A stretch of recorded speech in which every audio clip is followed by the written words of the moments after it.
Is there any course rep around this page? You should call the lecturer and we'll see what is going on.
Please, I can't hear anything. Is there anything going on or we are just on the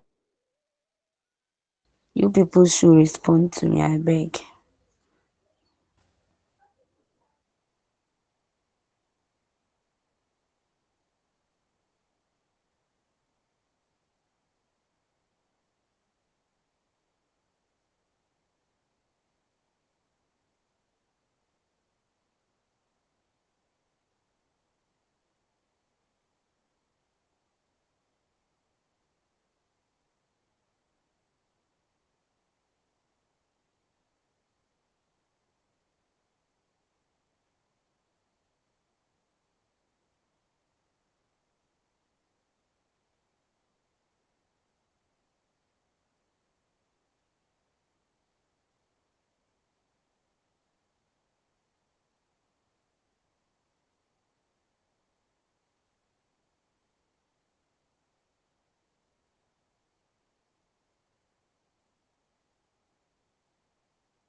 Hello, good morning to you.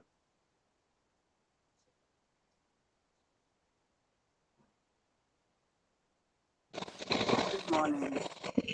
Good Yes, morning, sir. I've observed that there is a different link that has been shared, and the lecture is ongoing on that link.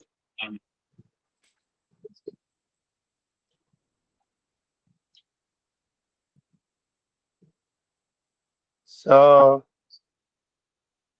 I'm putting the link on the inbox here so that you can copy it and join, or you check on teaching economics, economics platform, WhatsApp platform, and then you are able to join.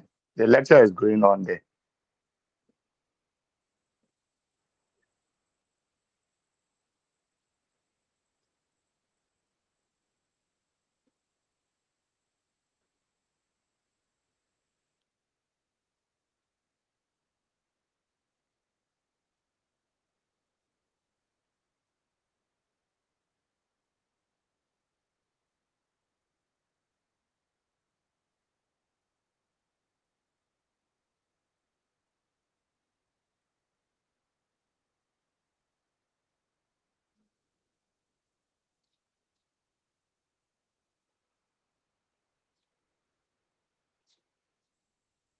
So let's all exit and then go and look for that link to join. And hello. Yes. Excuse me, please. This is the right link for the class. Okay, don't go and look for any other link. This is the right link for the class. And we have been waiting there now. Just joined one link and I saw that the lecturer is there lecturing. Yes, we will ask him to come and use this one. This is the right link, not the one using. So we will ask him to come and use this one. So please just wait. We'll resolve the No, issue okay. soon. Thank you. Okay.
Hello, good morning to us all. I heard there was some sort of communication where some of us had a different link and others also had a different link. So please, I will be collaborating with Doc to teach you this course. Please, the hosts should please allow me to share my screen. We started the class earlier on.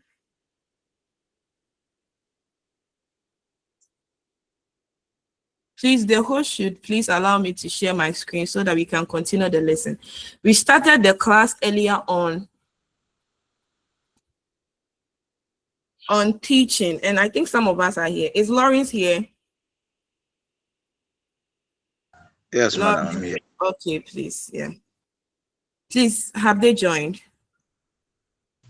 Yes, please. Okay, but the host is not allowing me to share my screen. Okay. So please, we'll continue from, we will just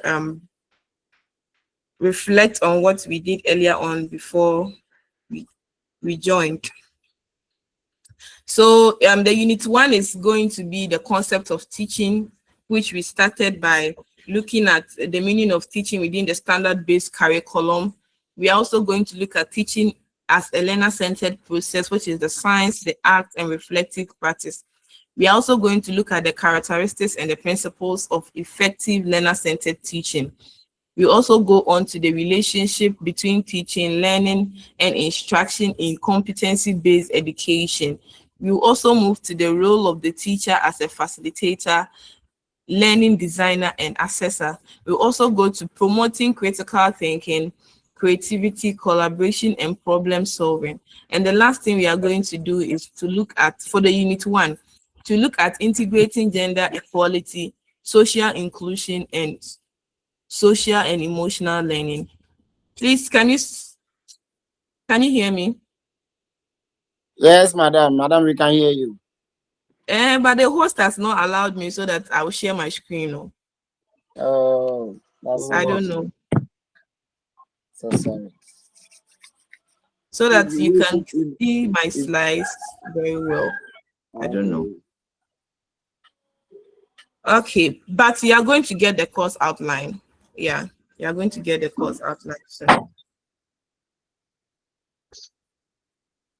So let's just wrap up with what we learned before we came here. I think Lawrence is on the line. Lawrence, please, can you help us with what you learned before we came here?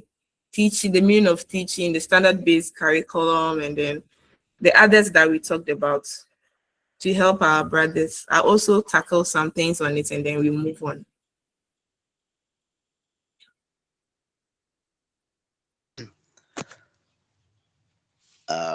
Thank you, madam. We started by defining teaching, as we said, it is the process of impacting knowledge and skills to facilitate learning among learners.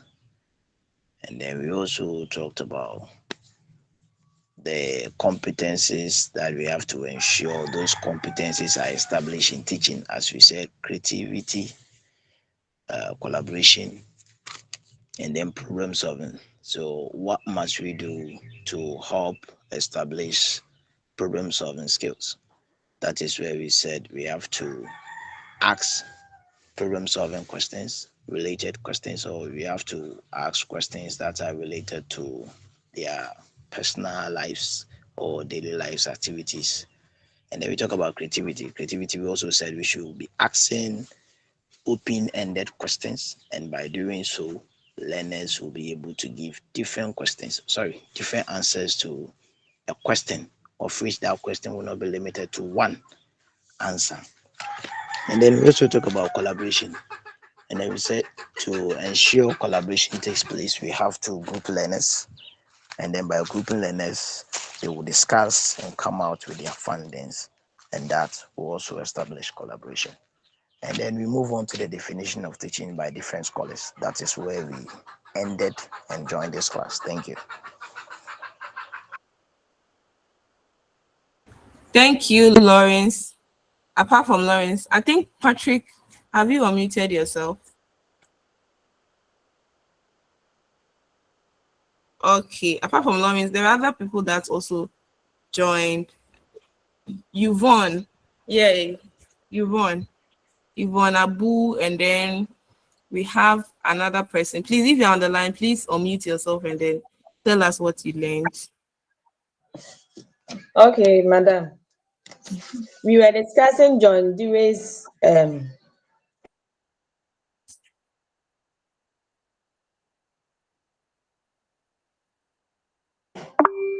definition.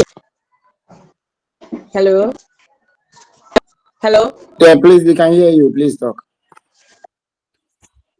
Okay.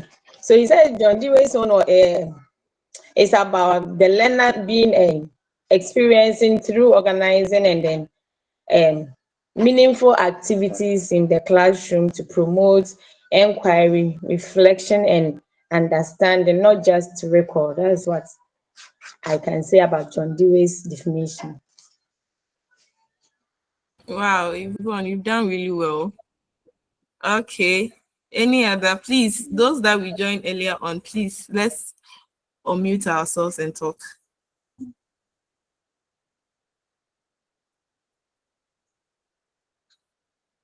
Hey, the others are not here. Okay, I'm taking notice of those who are speaking.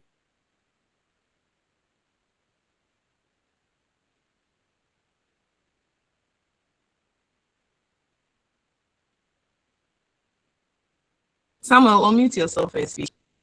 Okay. So, madam, please wait. John Dewey's definition, so you got to know that learners do acquire the knowledge and skills with their own initiation. However, they are not spoon-fed by the facilitator. Thank you. Thank you. I saw another hand. Yeah, Francis. Okay, madam also said success in teaching is measured by what learners can do and not just what they can recall. So meaning that our teaching, when we are measuring our teaching, it should be not the students being able to memorize or coming out with the definition of what we have taught them, but then putting it in a real life practice or in a real life situation. So she gave an example using demand and supply. So after teaching them demand and supply, your student is able to apply this concept in their daily life activity. Thank you. Thank you. Wow. Thank you. You've done really well. So please, I would love to touch one or two things from what we learned. Sorry, I'm not able to show you the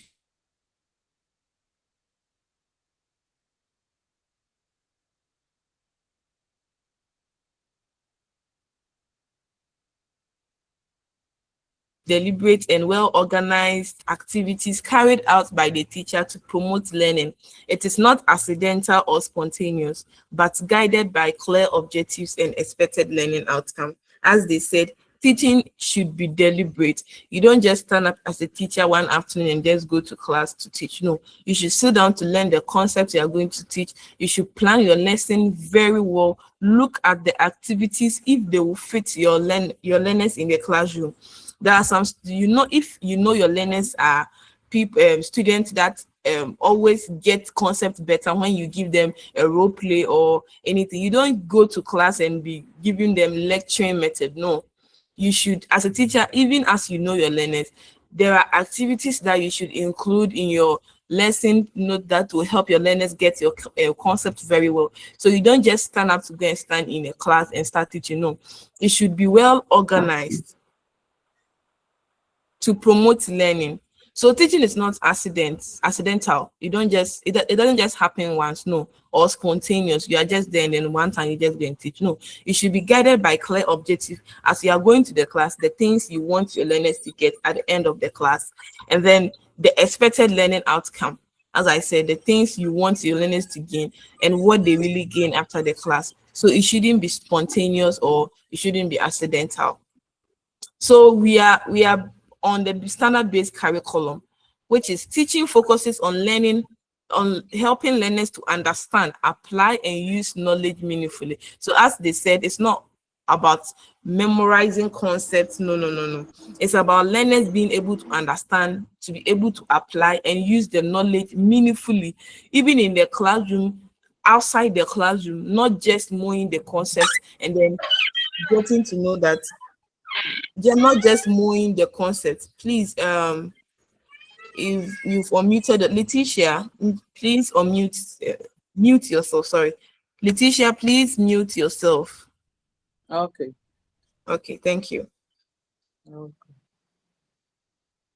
So as I was saying, it shouldn't be just going to the class to teach your students for them to memorize concepts. No, under the standard-based curriculum, they should be able to understand, they should be able to apply and also use knowledge meaningfully.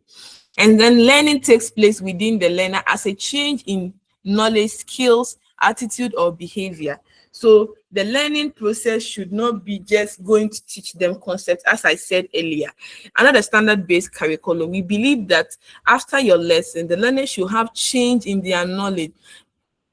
Every learner coming to a class for a new concept have a prior knowledge about the thing.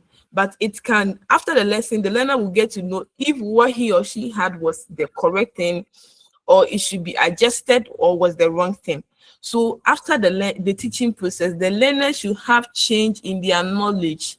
They shouldn't come and go the same. Even if they know things about it, as a teacher, you should have an upper hand over your learners, which is you give them concept, things that sometimes they can relate to that they've not even thought about. There should be change in skills. If you are coming to the class to teach about small scale production or small scale enterprises, you can just take them to a farmland, to anywhere that they can relate to. Even as they are learning, they can learn some of these farming activities, which is a skill that they can gain. And then there should be change in attitude or behavior. As a teacher, as you are teaching, there should be change in behavior. As I said earlier on before we came here, that if you are teaching learners about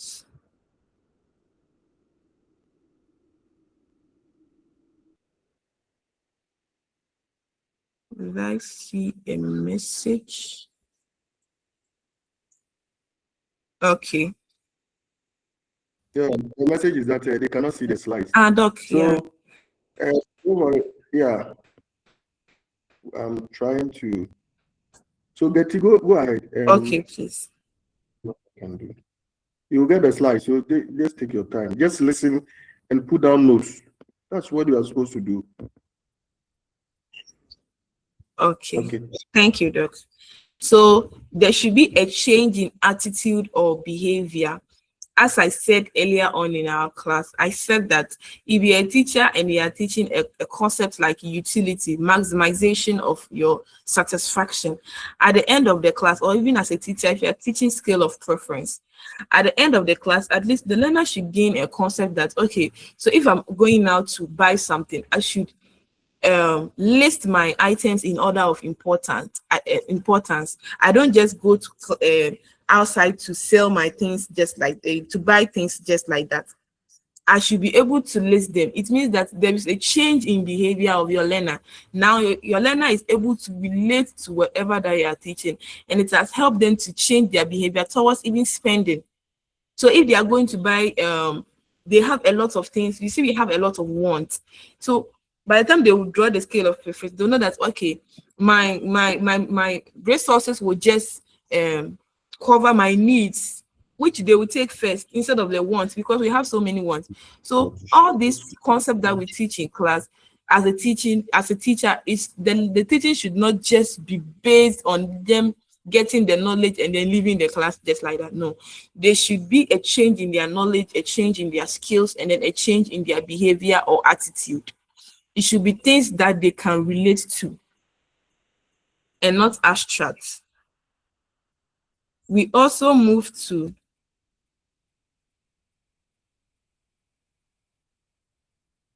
the next thing, which is teaching under the standard-based curriculum aims at developing learners' competencies such as critical thinking, creativity, problem solving, and collaboration. As I said earlier on, that I think they even mentioned something like this when they were giving their contribution, that it should help them to think critically. And we also looked at ways that students can think critically. And then your some of your friends also said there should be problem solving questions. There should be real life experiences that they can relate to. All these things help the learners to think critically. If you give them questions that they can relate to, now they sit down and then think about the concept very well, how they can explain those concepts from their immediate environment. That is critical thinking. So the why is why does demand, why does, so those questions help them to think critically, help them to think outside the box. To help them think critically, it should be things they can relate to.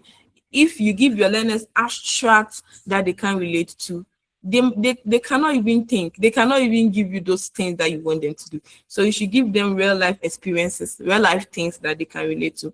We also talked about creativity. As I said, that as a teacher, you should help your learners to be more creative.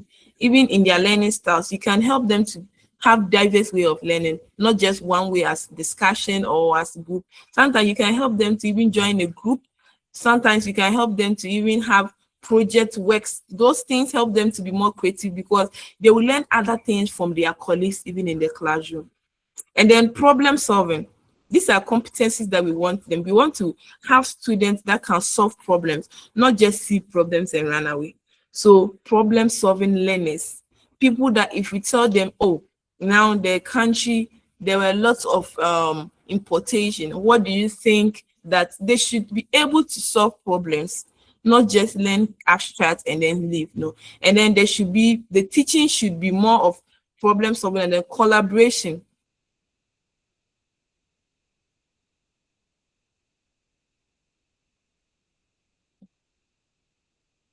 Problem solvers. You as a teacher, under the standard-based curriculum, you are also expected to give all these competencies to your learners as well. And then collaboration. These are things that we want them to get as learners. We want them to collaborate with each other. How can we do this? By giving them, grouping them into groups, giving them project works. There are lots of ways that we can help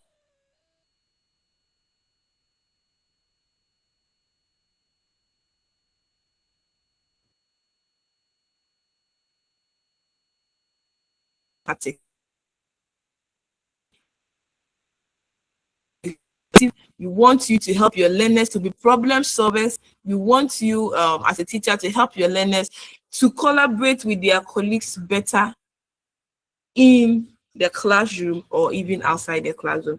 So as one of your colleagues said, success in teaching is measured by what learners can do, not what they can just recall. Anybody can just recall whatever that is being told. But if you cannot do what you are being told, just recall is not success. So learners should be able to, if you teach a learner, as I said, scale of preference, are they able to use it? Can they demonstrate it even in their present life, even in their vicinity, even in all the activities they perform? Can they really do it? Can they really relate to those concepts? So teaching should not just be just you come to a class and your learners are just giving you definitions. No, we want the learners to do whatever that you are able to teach them in their class. If you are teaching them utility, are they able to utilize their satisfaction?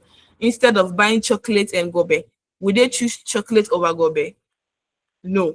If they want maximum satisfaction, they rather choose gobe over. So all these things, as a teacher, you help your learners relate to and get the concepts very well, not just letting them recall. And also the ultimate purpose of teaching is to ensure that learning is meaningful, lasting, transferable to real life situations. So the ultimate purpose of our teaching as teachers is to ensure that our learning is to ensure that learning in the classroom is meaningful. It means they can understand it. It should be lasting. It means that we all know that learning should be long life process, not just a one-day thing. So if you are teaching your students scale of preference, it should be with them till they finish, or till, it's not like even till they finish school, till their lifetime, because scale of preference will always catch you at any time. You should always put your things in order of importance. If you are teaching a student that, it should be understanding, meaningful, they should be able to relate to, and it should be transferable. As I said in our previous class, that transferable means that if you are teaching them the concept of utility, the concept of demand, as prices goes high, demand goes down, it should be transferable to real life situations. So if you are saying that when they go to the market, do they see that in the market? Do they see that if prices are going high, demand is low? Yes. And all these things, you can do that when you make the learning more relatable to them. You make it relevant to their immediate environment. So we also went on to say that effective teaching therefore prepare learners for further learning, work, and responsible citizenship. I think I've already touched on that. So effective teaching, it prepares your learners for further learning, because even as you teach them scale of preference, they will be enticed to even learn more about a lot of things, not just scale of preference. Even as they move higher, they will be enticed to learn more and more about the concepts you teach them. And then at their workplaces, they should relate to it, and then to become responsible citizenship. As I said, not the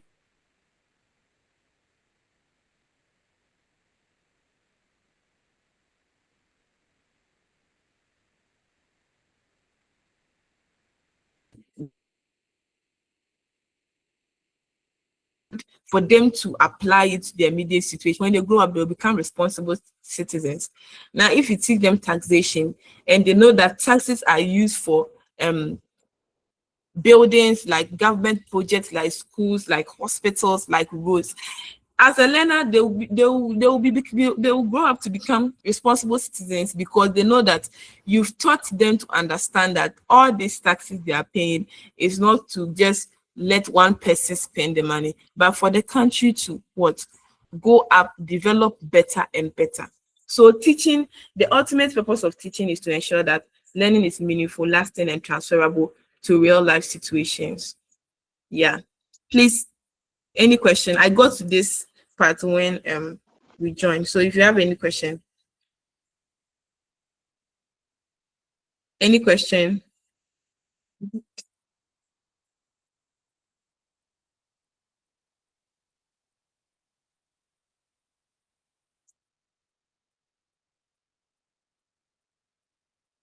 Okay. No question. Okay. So please, we go to the definitions. Please, as Doc said, you are going to get the slide, so don't worry. If so please, before we had the previous class, I said that this class is going to be more interactive, more engaging. So please, when I ask questions, you raise your hand, I'll ask you to unmute yourself, you unmute yourself and give your contribution. We are taking notice of all these things. So please, let us all contribute to this. Please, can you hear me?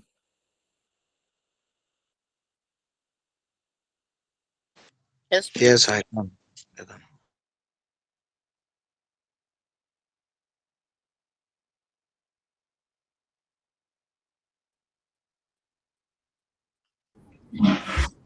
Please, can you hear me? Okay, Francis. Hey, please. Yes, we can hear you. Nobody's speaking. Okay, sure. Thank you. Okay, so we are going to the definitions of teaching by some scholars, how they define teaching. So according to John Dewey, which I said most of us know him, he viewed teaching as the creation of learning situations that enable learners to grow through experiences. Teaching therefore involves organizing meaningful activities that promote inquiry, reflection, and understanding, which aligns with the standard-based curriculum.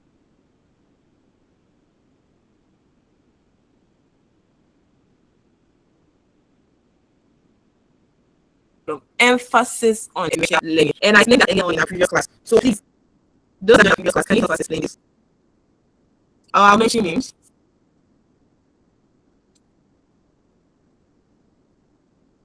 Yes, go ahead and mention names. Go ahead and mention names so that. Okay, Doc. Yeah. So Francis Akwesi Achiman. Yeah.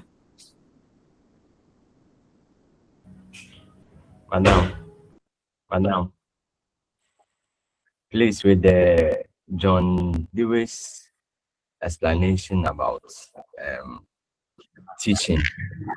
So what I learned was that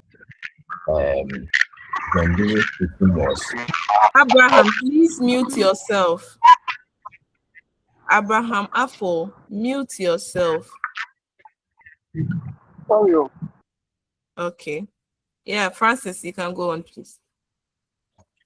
so please, as I was saying, John Dewey's definition for teaching was based on not memorizing it, but helping students to recall what they have learned.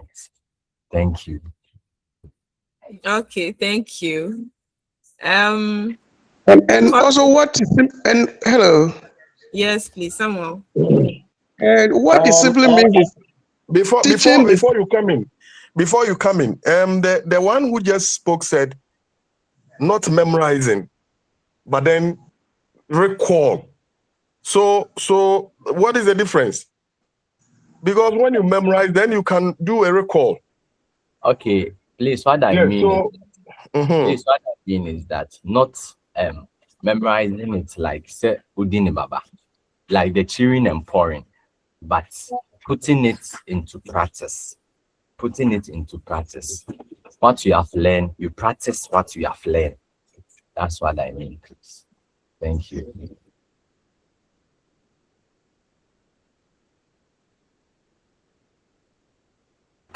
Francis, okay. Doc, please, did you get him? That's okay. Okay, so I think I'll touch on it. What I would say about this is that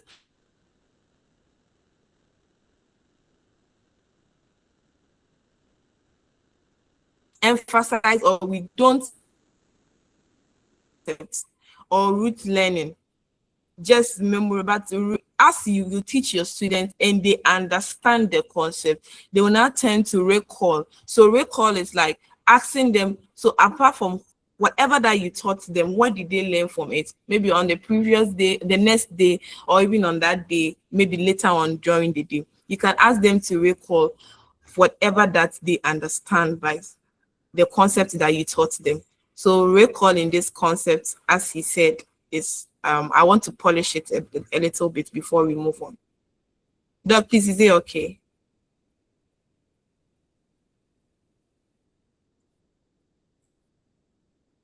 Okay. So somebody said that, oh, please, I'll slow down. I'll slow down. I'll slow down. Thank you, Orlando. Yeah. So the other people, Samuel, you were on the line when we thought I thought about this. So please, Samuel. what I wanted to say is teaching is basically an activities based. So according to John Darwin, that's what it means. So basically teaching is about activities based teaching. Thank you. Okay, thank you. Thank you. Okay.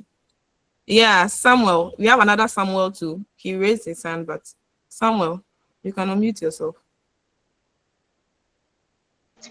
Madam, what I was also saying is that learners do acquire skills and knowledge by their own initiation in John Dewey's model or definition to teaching.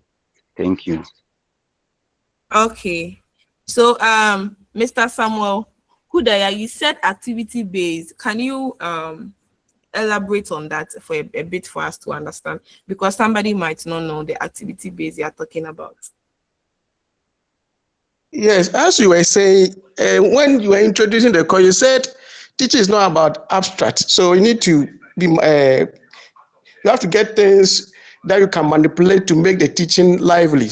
So if you are teaching your kids, basically you need to get your TLMs, which you can use to teach the children, so that they can relate to the real life situation you are talking about. Thank you. Okay, thank you. Thank you. I think All they've right. So clearly from all the submissions, we see that Dewey's understanding of what teaching is, it passed from those who viewed teaching as transmission of knowledge from a so-called experienced person. Dewey is saying that no, that should not be what teaching should be about.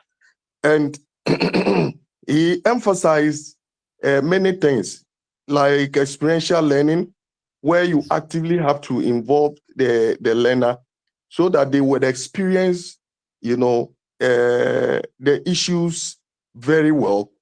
And the more they engage in these hands-ons, the more the concepts are used up by them.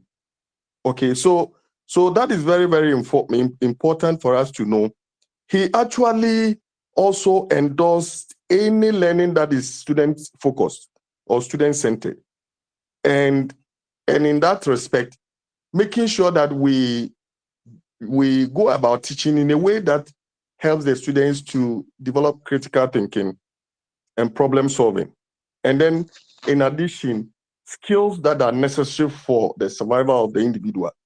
So, issues about guiding the students, and then helping them to reflect, experience issues, okay, are some of the things, the elements within his definition. And then also focusing on the overall, learning growth of the individual. And then ensuring that learning through doing is very, very, is so much emphasized in anything that is called teaching. So I think his ideas, by and large, reflect the rationale or the philosophy behind the new standard-based curriculum, because essentially that is what they are also saying, that knowledge should be learner-centered, or learners should take the center stage, with the teacher just being a facilitator of learning. So we have to know this very well. Thank you. Thank you, Doc. So I think Doc has said everything. So we'll continue with the. So as Doc said, it should promote inquiry, reflection, understanding, which aligns with the standard-based curriculum, emphasis on experiential learning. So there's another scholar called Robert Gardner. He defined teaching as a set of external events designed to support the internal process of learning. This supports the standard-based curriculum view that teaching facilitates learning rather than directly causing it. So from his definition, what do you think these external events are? As teachers, what are the external events that is designed to support the internal process of learning? Doc, can you help us with that?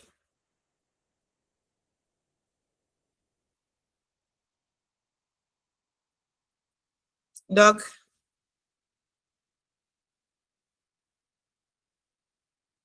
Okay, I think Doc is not there. So any other person?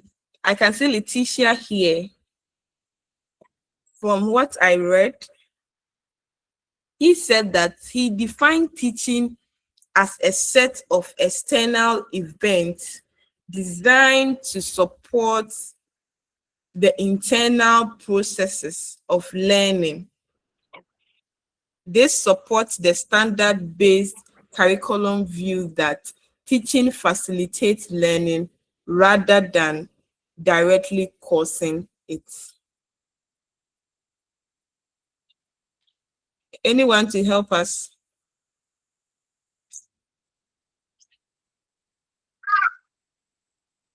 Anybody here to help us?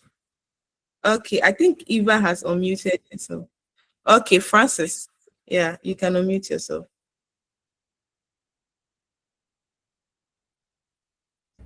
Okay, madam, please, with the external event support that the teacher can use, there is the activity we use to support learning from the outside. So, for example, before you start or during your teaching process, you tell a story or you show students a picture so that you will gain their attention of what you are about teaching. So that is what I understand with the external event support that the teacher can use. Thank you. Okay, thank you too. Yes, I think I saw another hand. Yeah, Samuel. Okay, madam, please. I would also say that to this very definition, the external factors that support the teaching. Example, if I am a teacher teaching demand and supply, and I am teaching demand. After getting them the content or the objectives as in the classroom, I can relate it to real life situations from the market, from the economic world, or on news, what is ongoing. That can be related to demand, which will make the teaching so effective. One, in that way, it is supporting the teaching, as well as it being an external factor. Oh, okay, that's cool. Thank you. Any other? Okay. Okay. Hello, madam. Yes, Yauman. Okay. So mine has to do with so you are teaching them something. I think after teaching them, it shouldn't end in the class. So like you are teaching them, maybe we talk about tax. At least you should let them know why they are to pay tax, the importance, and other things about it. So in the nutshell, what you are teaching them shouldn't end in the class, but it should go outside the classroom. That is my understanding. Okay. Thank you. Any other? Any other person? Okay, madam. Okay. This is where you use the experiences of the learners in the community that they live in to explain certain concepts in the classroom. So if we take environmental degradation, then you give an example of Galamsey, illegal mining, what is happening. They know some of the learners living in the communities where Galamsey is happening, they know how the water bodies are being destroyed, how they are digging the ground anyhow, and how certain things have. So when you use this concept around them in their everyday experience to teach concept in their classroom, it will help them to understand. It makes the lesson very practical for them too. Yeah, thank you. Those, okay, I think Michaela, external events are the specific action they take.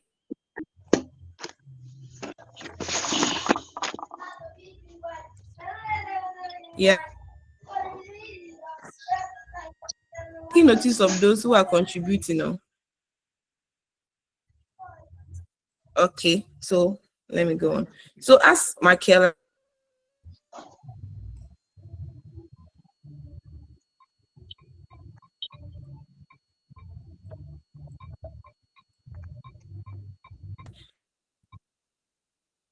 yeah, give them abstract or tell them concepts, but there are events like giving them a scenario that will trigger their internal process of learning. So example, like as I said, the causes of drug abuse, or giving them presenting, showing them a video of a child smoking. So now you, the teacher, will just be at one side. You give them the video for them to watch. This is an example that I'm giving to you. You give them a video to watch.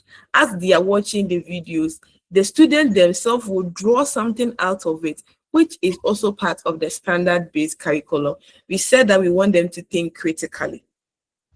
So now the teacher just facilitates the teaching. You allow the learners to learn as they are watching the video.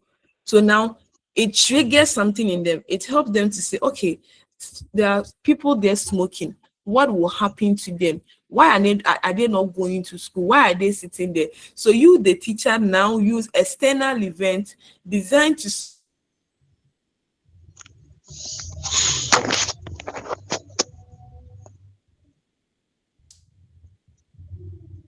so you don't just go there to just let everything happen in the class.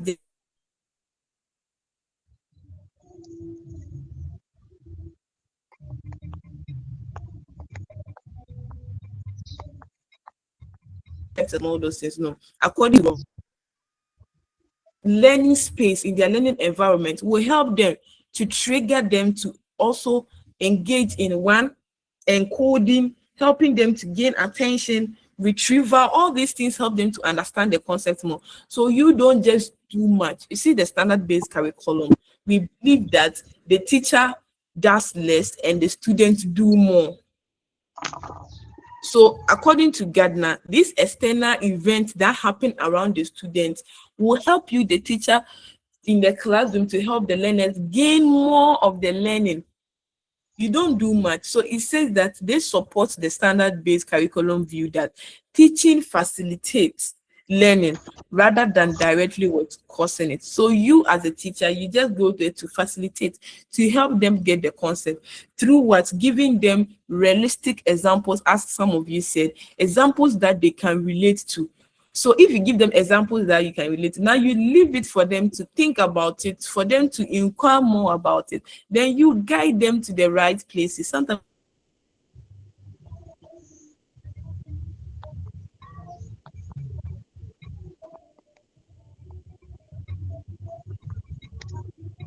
Sometimes they go overboard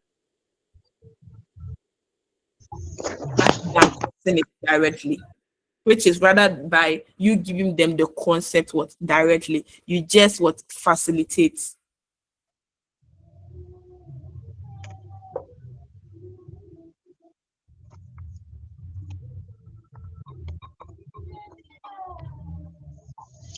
Okay.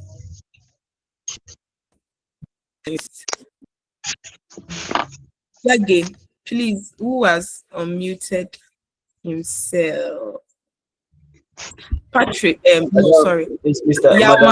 Yamansu. Yamansu, please mute yourself.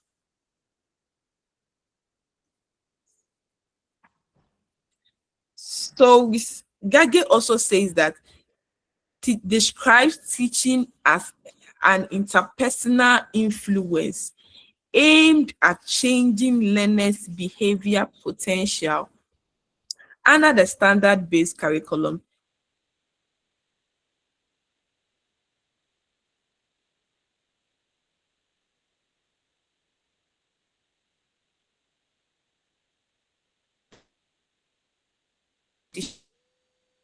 describes teaching as an interpersonal influence aimed at changing learners' behavior potential.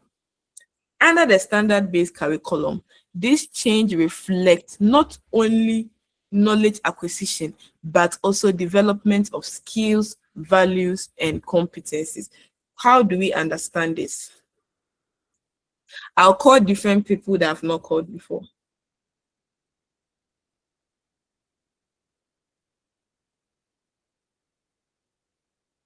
Yes, let's go on. Eva. I can see Eva.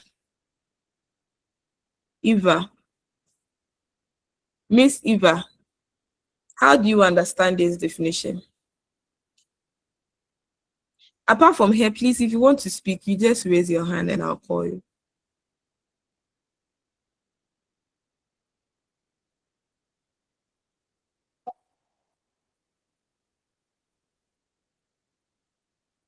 I'm not seeing any handle. Oh, we didn't get it very well. Please, did we get it? No, please. No, please. I'm sorry, no. Okay, please. I'm giving the definition again. Are we good?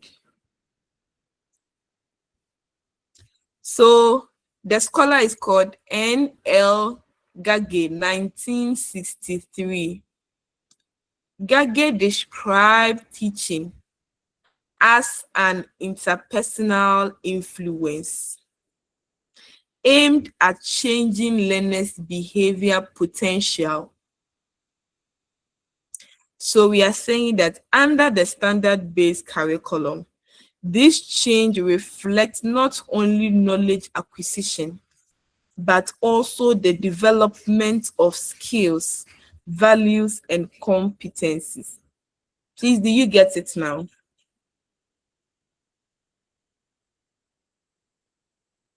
Please, do you get it now?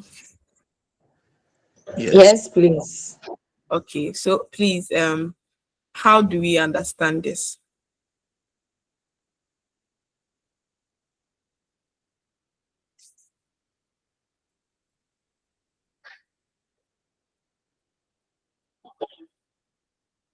How do we understand this? Hello. Yes, please. Yeah, madam, please. Per this definition, he says that the teaching revolves around interpersonal influence. When we say interpersonal influence here, it means that the teaching revolves around several people working together. And through that, I will relate it to initially when we were introducing the lesson, you were like collaboration. So per his definition, it is centered to collaboration, which involves different kinds of people learning together. At in a result or at the end, people will acquire several skills like one, leadership skills, like me being a group leader, two, communication skills, someone who presents works or projects as well. So these are some of the skills that can be acquired and many more. Thank you. Wow, thank you. You've done really well. Thank you. Thank you. Okay. Any other? Let me look at the names and call them. Some of them, they want me to call their names. Yeah, please. Okay. Hello, madam. Yes, sir. Please, you've touched on this in your previous explanation. You said when learning takes place, one of the things that you see that learning has taken place is either the learner changes the knowledge that he or she had before, or adjust the knowledge that he had before with the new knowledge that you have imparted to him. So it makes it like when there's a change of the thinking of the child or the learner in doing certain things, when there's a change in the mentality about how he or she understands certain concepts, then there's learning has taken place, and it will by all means affect the behavior of the learner, because you do what you know, and once what you know has been influenced with better knowledge, then your ways of doing things also become better, and at the end you have self-development. So that's my understanding.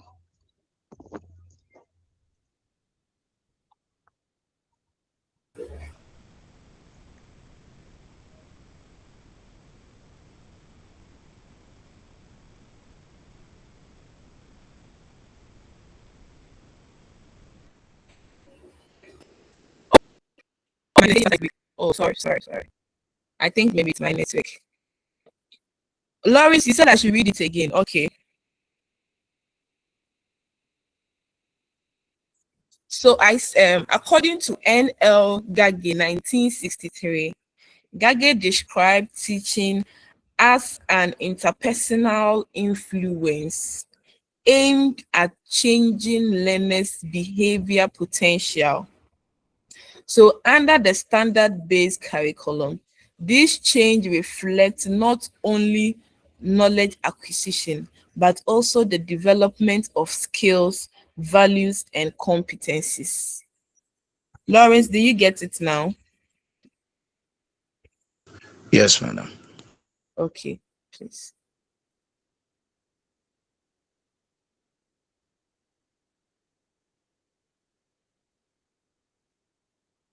So true.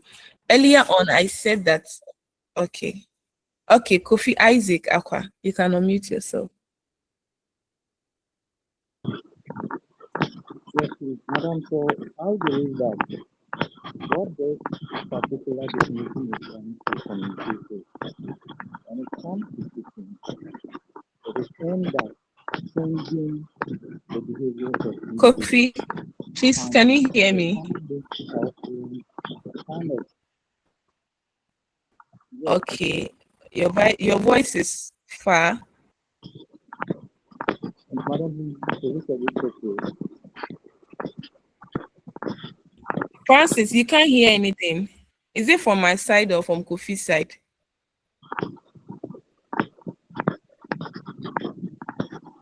Kofi, please, can you speak? Madam, please, can you hear me? Yeah, I can hear you now. So please, I was saying that standard-based curriculum kind of emphasize on the students gaining or bringing out knowledge themselves. And I can say that it's more of an experiential something for them. So such experiences end up creating that behavior within them better. Because if you are guiding them to do something, once the person does that, then that person is able to remember it. And once there is that change within the person, it becomes a permanent one. So it won't be as we do it with the teaching, the traditional teaching, where the teacher will take them through everything.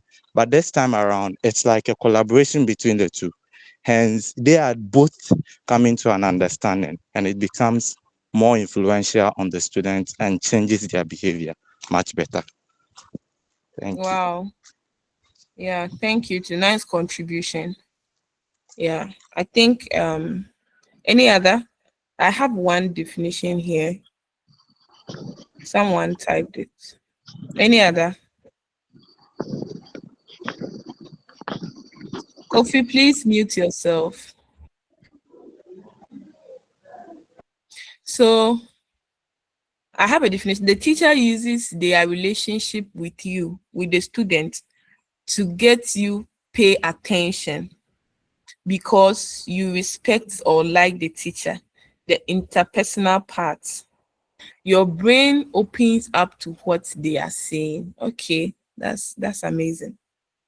That's amazing. So when we look at this definition, the interpersonal influence, as being said, is the influence the teacher has on the student.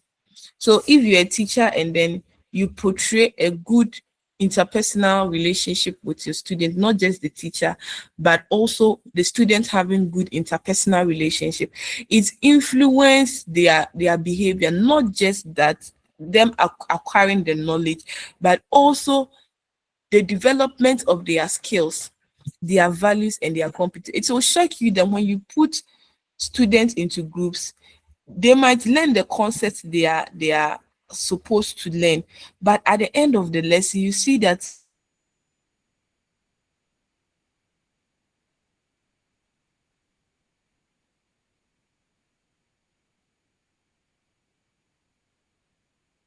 who was very lackadaisical in class, not paying attention, will now become friends with the most serious students in your class, and you see them performing better.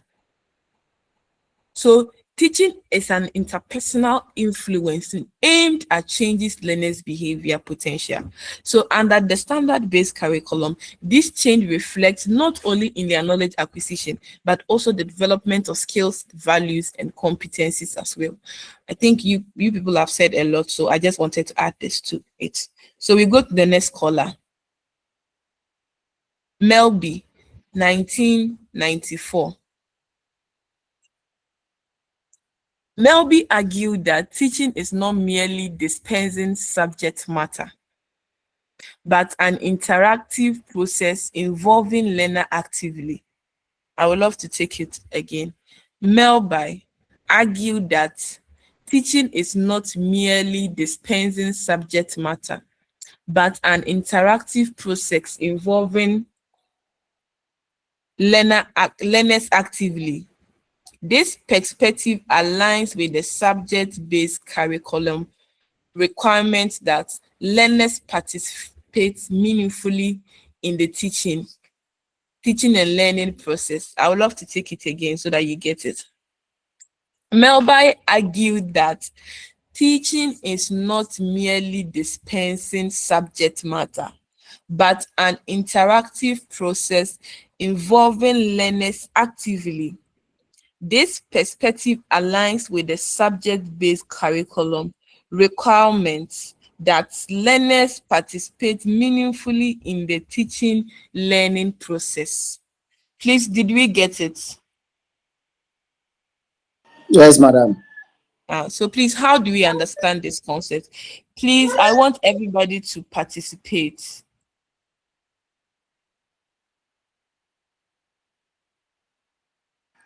Hello, madam. Yes, please. Okay, You so have yeah, so here I don't know if he or she. So they are trying to say please, that I'm a she. Please. no, I'm referring to the scholar, not you.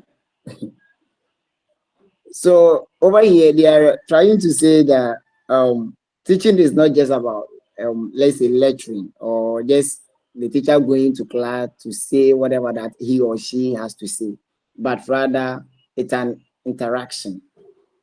You have to involve the learners. Whatever activities that you do in the class, it is between the teacher and the learner. And so therefore, the teacher can't do everything on his or her own. He or she has to involve the learner in whatever that will go on in the classroom so that the learners will also be part of the activities. And by doing so, it will help them to understand the concept very well. Thank you.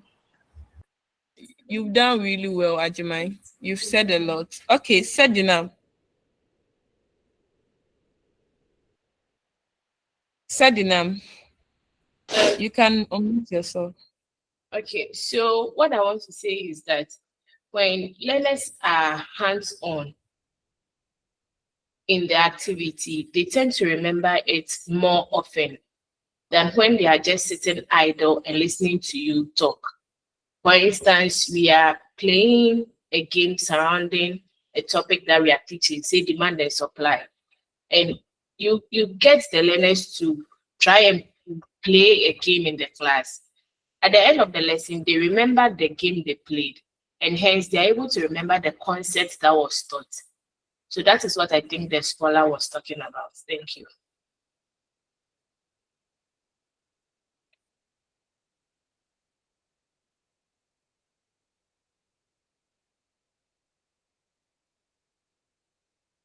Sedinam. So yes, I think they've said everything. This is just basically okay, Bernard. Yeah, good morning. So please, I want to find out if Dr. Anthony Owusu is on the platform. No, please, he's not here. Okay, so this is teaching economics class. Yes, please. And it's supposed to be handled by Dr. Anthony Owusu. Yes, please. So I suppose he asked you to handle the class for him, I guess. Yes. Okay, thank you very much. He was on the line initially before he handed everything to me before he left. So that's okay. Thank you very much. You're welcome. Okay, so as we all said, it's very true because I think Sedinam has already said everything. Teaching is not just going to the class, as she said, role play. So learners actively involve themselves in the activities. They are not just there to be just passive individuals. They should be active, which is involving them in all the activities that you are going to do. Role play is one. You can have discussion group, a lot of activities that can help learners actively participate in the class. So his perspective aligns with the subject-based curriculum, because in subject-based curriculum, we believe that learners should be active individuals in the class and not passive. So his definition qualifies, or it aligns with the subject-based curriculum. There are lots of scholars. When you get the slides, I think you can see it. So we will move on to the others.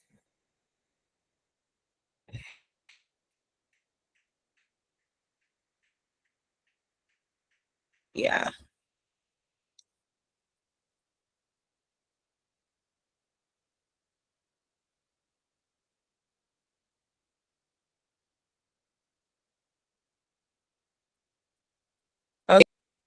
Okay. By Clark, 1970. Clark defined teaching as activities deliberately designed to bring about desirable changes in learners' behavior.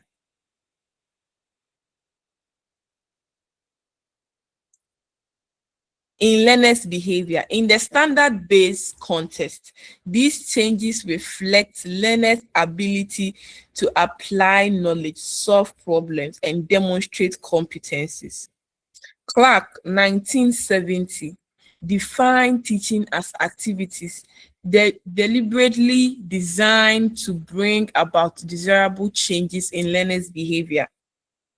In the standard-based curriculum context, these changes reflect learners' ability to apply knowledge, solve problems, and demonstrate competencies. Please, how do we understand his definition? Let me take it one more time. Clark defined teaching as activities deliberately designed to bring about desirable changes in learners' behavior. In the context of the standard-based curriculum, these changes reflect learners' ability to apply knowledge, solve problems, and demonstrate competencies. Please, how do we understand his definition? Can you hear me?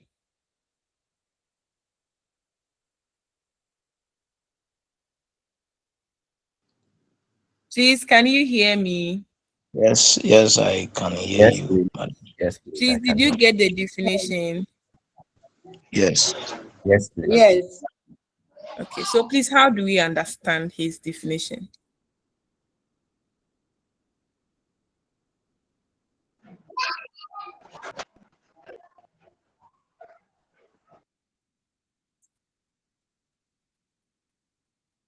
Yes, please. Per Yeah, this very hello. definition, yeah, Mm. hello. Per this I very can hear definition, you. okay, per this very definition, their aim is to make sure that learners acquire some required skills, traits, or behaviors which could be applied during the academic journey and after the academic journey as well, for them to be productive or resourceful at the end or during the study. Thank you, please. Okay, thank you too. Thank you for the input. Hey, you've won. You've won, Abu. I've not heard from you since we joined. Oh, madam, please, I've been talking. Oh, Hey, I've not been hearing you. yes, in our first group, and then when we came to this one, too, you called, and You spoke. And what do you think about this definition?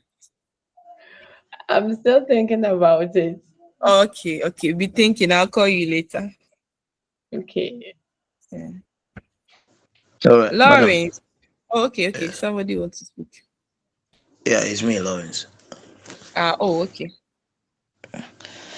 From this definition, I think we've already discussed it. So Mm, teaching is structured. It means teaching is not accidental. Before we mm. teach, you have to structure it.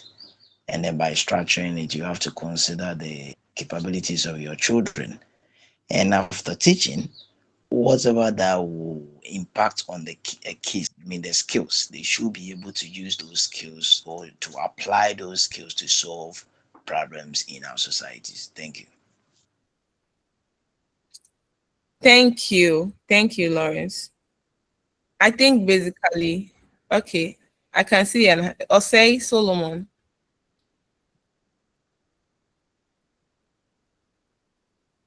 Yes, madam. Okay. All right. I want to say something more about this definition. Okay. And in my point of view, I think if they should be teaching, if someone should be teaching, then there should be a curriculum.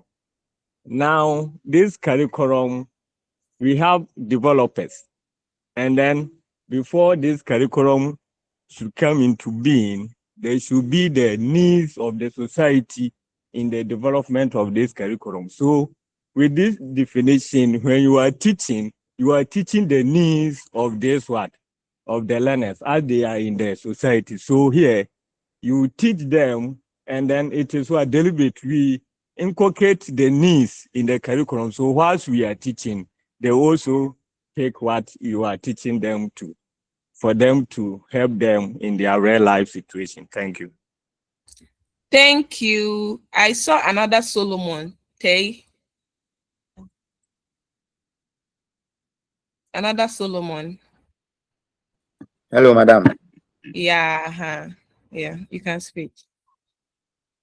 I want to also express my view on this matter. Okay. I think that teaching is not passive transmission of information, but it should be structured and planned interaction between the teacher and then the learner. Thank you. Thank you. Very simple. Thank you. Okay. Orlando. Yes, Yeah. madam. Yes. Please, madam, my understanding is that learners should not leave a classroom the same as they came. There should be a positive change in behavior after going through the learning. Thank you. Thank you. Did I see any hand? Okay. Isaac Kofi.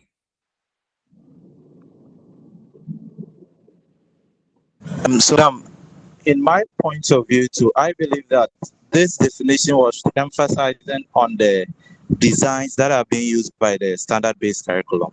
So the standard-based curriculum, the designs that is used, which is role-playing, discussion method, the group, now influences students, and the knowledge that they acquire from the standard-based curriculum ends up becoming a part and parcel of the students. They are able to apply it. Imagine engaging a student on presentation software, and the student, him or herself, does the activity. Later on, you realize that the student is able to even make a presentation on his own. So that then becomes a lifelong thing for him or her. Thank you. Thank you. Wow. I think they've already said. Is there any hand that I'm missing out? Please, if I've not called your name, you can unmute yourself and speak. Okay, I think all hands are exhausted. Okay, that's it. I mean, whatever that they said, they've already explained it. So you don't just stand up. It's not accidental. It's a deliberate action that you take in the class as a teacher, and then you have your learners learning abilities in context. You don't just go out to go and teach anything anyhow. No, you have their learning abilities in your mind. Apart from that, you also want them to achieve something after the class. Which are the desirable changes? Is it a change in behavior, a change in knowledge, a change in competencies? All these things come into play when you are teaching them. So his definitions aligns with the standard-based curriculum because it inculcates. Orlando, please, can you mute yourself?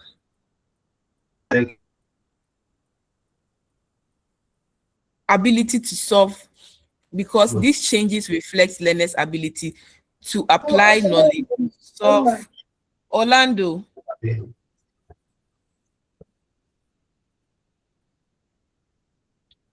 To solve problems and demonstrate competencies. And that's what they've said. That's everything in common, in all. Now, teaching therefore goes beyond telling or transmitting information. It involves deliberately designing experiences that promote learning, performance, and then competency development, which we have already tackled that. Okay, so Esinam also said that instead of just talking, a teacher acts like a project manager who decides on a goal, which is the pre-active, leads the activity, which is the interactive, then proves the goal was met. Okay, post-active. Yeah, that's very nice. A nice way of defining it. So now we are going to the next thing. So we are going to the perspectives of teaching. The perspectives of teaching. Class rep, what time are we closing?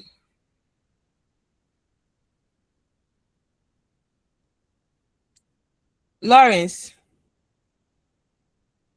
Madam, 11 o'clock. 11 o'clock, okay. So we have perspectives of teaching.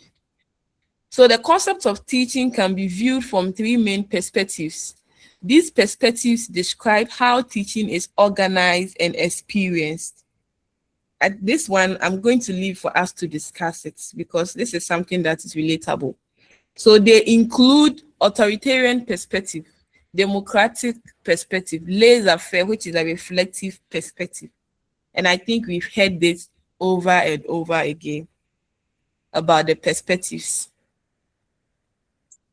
So now we are going to look at the authoritarian perspective.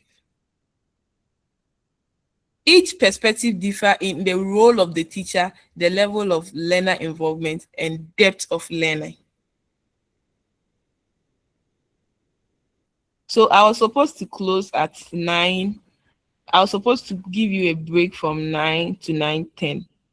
But since we joined the class in between. So please, would you love to have the break or we should continue on and finish? It's a 10-minute break. Madam, please, let's move on. Okay. Please, are we okay with it? It's not just one person, so please.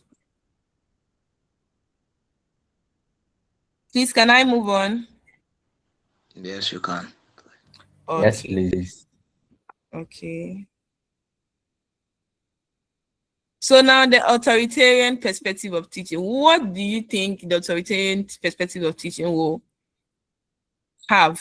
Because if somebody is authoritarian, we know what happens. We know so in a classroom like that, a teacher being authoritarian, what are the characteristics the teacher will possess? Okay, hello, madam. Yes, please. Who is speaking? Ajiman, this is Ajiman. Okay, sure, Ajiman, let's go. Okay, so when you say someone is authoritarian or someone is autocratic, it's like whatever the person will say, that is the final. So in this one, in the classroom, that the teacher is authoritarian, the teacher doesn't seek the concern or the interest of the learners, but whatever that the teacher will say, whatever that he will like the people to do, and that should be the final. The kids have nothing to do and they can't say anything. So if, let's say, he's teaching, he finished teaching, you will not even ask the student whether they have something to ask or maybe they have other contribution. Whatever that he will say, that is the final. That is my understanding about someone who is being autocratic or authoritarian. That's amazing. You've done well. Thank you for the contribution, Ajiman. I've noticed your name. Okay. So Yao, yeah. Okay, madam. Authoritarian teacher is the one who is doing almost everything in the classroom with no little involvement of the learners. He's imparting the knowledge. He's not ready to receive divergent views or answers from the learners. And the teacher believes that what he is imparting to the learners is the best for them. And the learners have no say or no view about it. So that's my understanding. Wow, that's amazing. That's very insightful. Yeah, thank you. I think I saw S&M's hand up. S&M, unmute yourself and speak. Okay. So when we talk of autocratic or authoritative perspective, it is a teacher-centered model that relies strictly on rules and one-way communication to force students' obedience. And it often ignores their emotions. Yes. Thank you. Wow. That's very good. That's very insightful. Any other? Those who have not spoken yet, please. Abena Kabu. I've not heard your voice today. Abena. Yes, madam. Yes, please. Yes. How do you understand it? Yeah. So with the authoritarian perspective, here learners, when the teacher teaches, he expects the learners to just memorize and bring the information or the outcome when he or she gives a question without them even expressing themselves. So it's more or less like teacher-centered. Wow.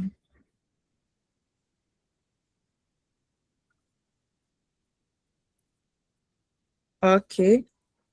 Francis. Yeah, Francis.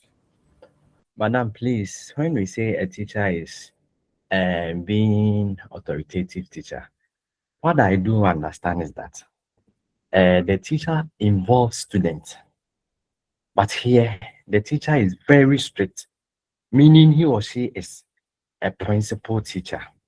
For example, he sets down rules and regulation for the class. So you say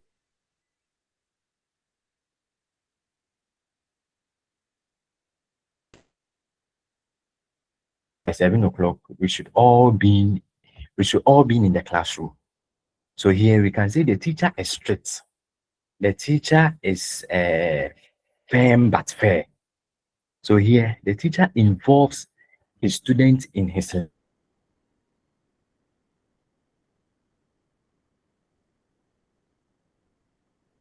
my class we don't talk. In my class we don't do choral reading. So if I point to you, you have to read. So here what I do understand is that authoritative teacher doesn't mean the teacher does not involve the students in his or her learning process.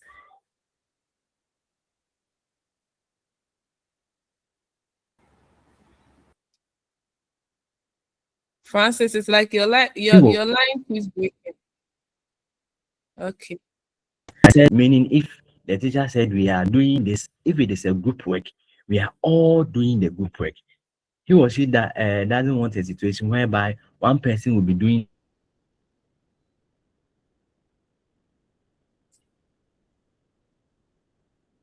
authoritative. I think he or she involves the student, but in this case, the teacher lay down rules and regulations that all students must abide with. Thank you. Thank you. I think I can see, but I'll touch on the things that you said, Francis. I'll touch on the things that you said, some of them. So Solomon, yeah, you can unmute yourself. All right. I think with this approach, the teacher has the uppermost control of the class and minimal student involvement. So with this, the teacher enforces strict rules in which he or she expects students to comply fully without much discussion or any form of collaboration. Thank you. Thank you. Okay, I think so far I would also take it from this place. So please, you've all done well. It's very true. Some of the things that you said is very true. Very true. So teaching is teacher-centered, as some of you said. The authoritarian perspective of teaching says that teaching is teacher-centered. So it means the teacher does most of the activities in class. And that's what we find in our classrooms. Some of the teachers go to class and they do everything. They teach, they like it, like they are already having all the activities to themselves, but that's not what we really want as a teacher. But according to this perspective, the teaching is what teacher-centered. Now the teacher is the sole authority and source of knowledge. I think one of our brothers also said that whatever the teacher said, does it.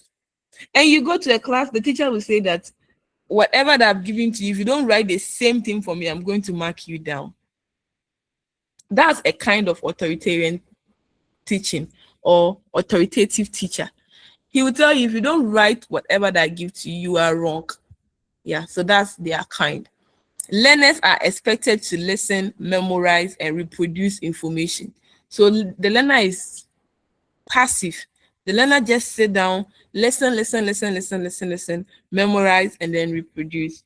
And that's what most of our students, when they come to school, when they come to the university, you see most of them, when you mark their script, most of them, you see that they just, in the university, most of the time, they want you to get a lot of knowledge, you learn on your own and all that. But now the students, even calling them in class to help them involved in their learning activities, they don't want to do it because from their upbringing, they've been used to the fact that you sit down, you listen, you memorize, and reproduce information. And that's one characteristic of an authoritative teacher.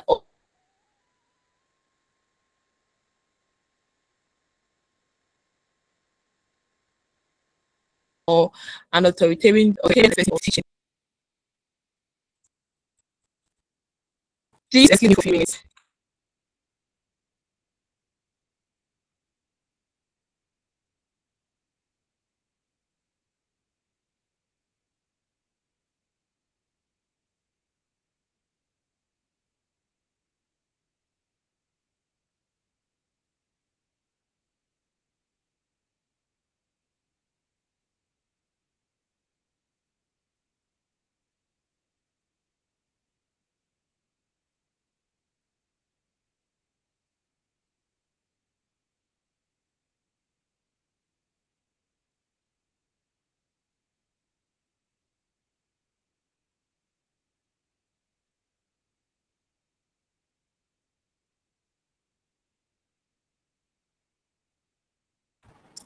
Okay, sorry. So let's continue. Sorry. So, and also another thing is that teaching is mainly at the memory level. Please, how do we understand this? Teaching is mainly at the memory level. How do we understand this? Teaching is mainly at the memory level. Teaching, the authoritarian perspective of teaching, somebody who is authoritative, their perspective of teaching is that teaching is mainly at the memory level. Please, can you hear me?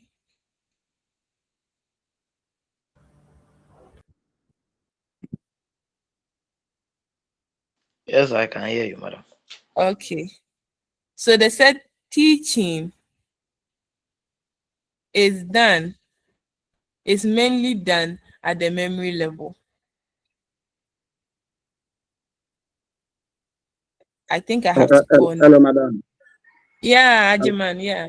Yeah, so can we say that with this one, the teaching is teaching focus on memorization?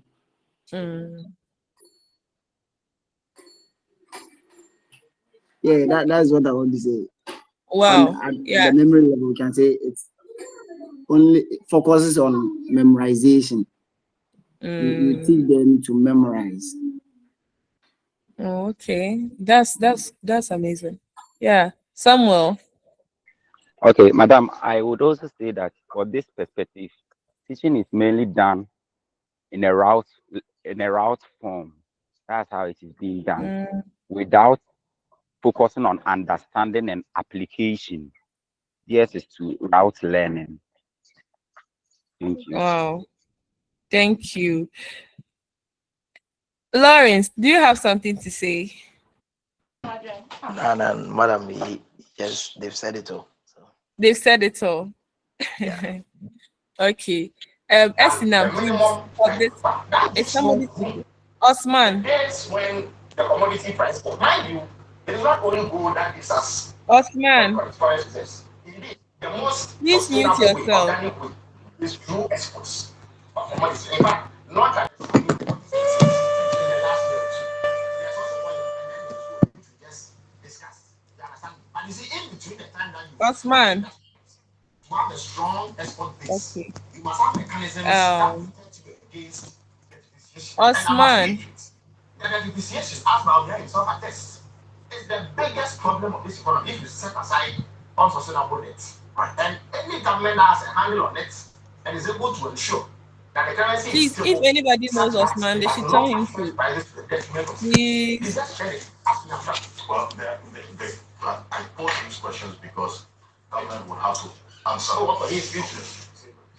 Osman. We're seeing these Okay, Dauda, please three of speak, them okay. accounting for about 80% Please, if of anybody knows Osman, they should tell him to mute himself. and this administration's policy But what I is understand is to that this leverage thing this is authoritarian to ensure that the currency is perspective sustained. encourages I root recall learning. before the presentation of the That's budget last at the year, memory level. you had indicated that the macroeconomic indicators we are seeing trending towards the right direction. There's one worth commending. Sustainability is the question that you asked at the time. You can answer to that with what you have heard today. Well, so before coming to that answer, there are several scenarios points being made regarding what Dr. Mahmoud Bawumia said and the fact that Dr. Mahmoud Bawumia cannot be seen to be taking. Route learning. I think I heard something like that. Yeah, it's very Root true. learning, Oh, root learning. root learning. Oh, please, Yakubu. What he put to also tell us independence. When I got our speed also. Under the NDC regime, not even one single ounce of gold was added to our reserve. Not even one single, not even one single Okay. ounce. And for someone to have come with an idea to say that, look, there is this old tradition of keeping your reserves in commodity, i.e., because of the volatility of your city. You make a stable Madam, commodity with which you can outperform yes, please. your currency on. And I said individual was mainly saying that, at look, the it's going to memory be level. classical It means that it markets, encourages it's root learning. English economies where they are doing better trading of oil and whatever, Oh, and they were doing please, all kind of derivative Yakubu. maneuvers against him. Now, Is the it that chief he has can't come hear me or what? that the government, after assuming office, now realized that that policy is actually a savior and decided to rebrand that. And they say we shouldn't call it rebranding. I have read through that policy document that they are using to support this particular. I'll come to the numbers. And every single one, in the first one, the major one was to ramp up 20% of Okay. industrial miners So please, under the preemption right. You have the preemptive right under the Mineral yes, please. Act. He be taking Some more. I mean, Please, can't does he be anybody taken know out by the him? presenter? And brought the chamber of mine No, I mean, can't he be taken out by the where they were presenter so asked that to they will later give that 20%. And what made our model a bit different from what they were doing, and when we talk about the losses Okay. they incurred, I will was do the so fact that right large now. chunks Please, of the gold that were used for the let's wait for a few were coming minutes, from then the I large scale remove it. miners. So because of that, it provided some safety against this particular price volatility and also making losses on gold trading. Now, it's okay that you believe Dr. Mahmoud Bawumia is ideas is something will happen and that you are going to use it. We know that the argument that he's saying he was not in charge of the economy, then let's get the facts clear. Dr. Mahmoud Bawumia is not the one who's telling you he's the brainchild behind the point. The governor of the Bank of Ghana had come to announce that this policy and they want to credit it to Dr. Mahmoud Bawumia. So, invariably, Dr. Mahmoud Bawumia was not the one implementing that policy. There was someone responsible for the implementation of the policy, and that is the Bank of Ghana. And it was not a physical policy. It was not a central government policy. As these people are even trying to make it a central government, it is not government business for the management of foreign exchange. It's the central bank duty to do that. And the autonomy of the central bank is so sacrosanct that the law enabling the central bank has guaranteed that. So when Dr. Bahobowe is giving credit for an idea he had tossed to the central bank and they embrace it and work out the formality for it to be done, he must definitely take the credit. That is not to say that there were certain things that probably he had wished to have done. On his views were clear, but then it was implemented in a way were clear. So, as to the fact that implementation of that particular program in the midst of trying to digitize and intensify digital economy is not antithetical. It was clear. Okay, but a cabinet decision and a collective government decision, it was implemented anyway. So when you bring in these factors and say that, oh, Dr. Maharobowe was part of the government and so therefore you say that he was not in charge of the economy and then how can he be charged? And you are just basically trying to tell me that either you are refusing to understand, you are doing politics with the issue. That doesn't mean that my idea. But let me give you an example. Let me give you an example. I'll make a point. Let me make a point. Interrupt and you can come with your question. Look, I can be in this government and propose an idea which will work, and I'll not be anybody in the government, and you'll give me credit for it. Okay. So it doesn't mean that if I bring an idea, I ought to have been someone with so much influence that the idea would be implemented. So let's scrap that particular. Let's take that out. And look, I still see that this government and these communicators of the government are still living as if we're in 2025 or in fact 2024. We have gone past that. A lot of water has gone under the bridge. And that the people of Ghana expect you to leave this propaganda and face the reality and work to the glory of the people of Ghana. That is what we want. Now, on the issue of this particular policy, there's something nothing wrong leveraging on your natural resources for the basis of your economic stability. There's absolutely nothing wrong with it. And Please, can you want to say that the government has something that probably is supporting our economic stability and the sustainability of the exchange rate. Now, even if you look at the aggressive, and Prof talk about it, one of the effects of the aggressive appreciation of it, what you have argued is the artificial propping up of the city, is because you pump up every month 1 billion Ghana cedi to support the city. And someone says that no, the IMF we could not do that in 2024. As a matter of fact, the condition please, can you mute Osman Yakubu Yakubu for me? And we have done 4.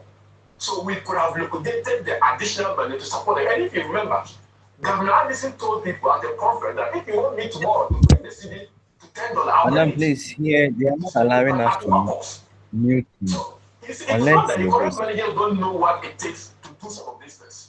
They have to mute him They do know and they do know what it takes to do. But at what cost? I think the can help us with our reserves to support the currency. We have a stability, but our reserves will be weak. But if the government had been able to accumulate 4 months of import cover, even at a time of difficulty, at a time of crisis, we were able to do some 4 months of income. In fact, the equivalent of 9 billion.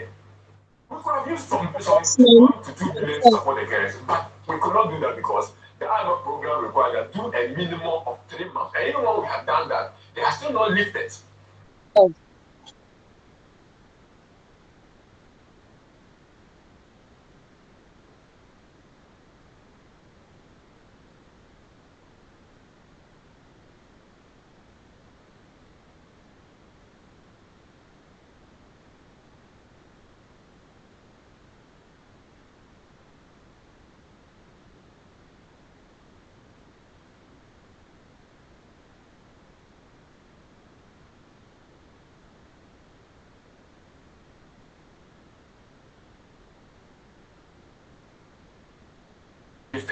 So the NDC had the leverage and the opportunity to access all the principles that in the past you get the economy.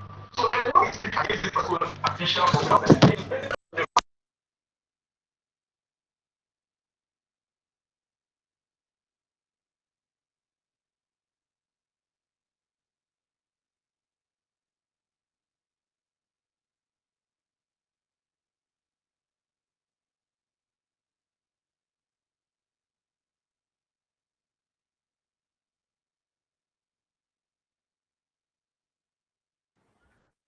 He has been muted.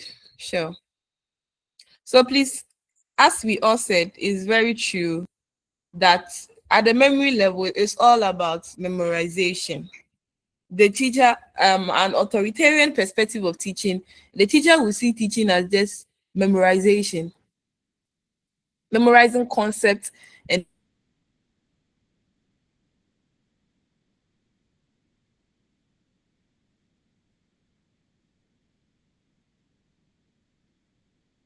it back.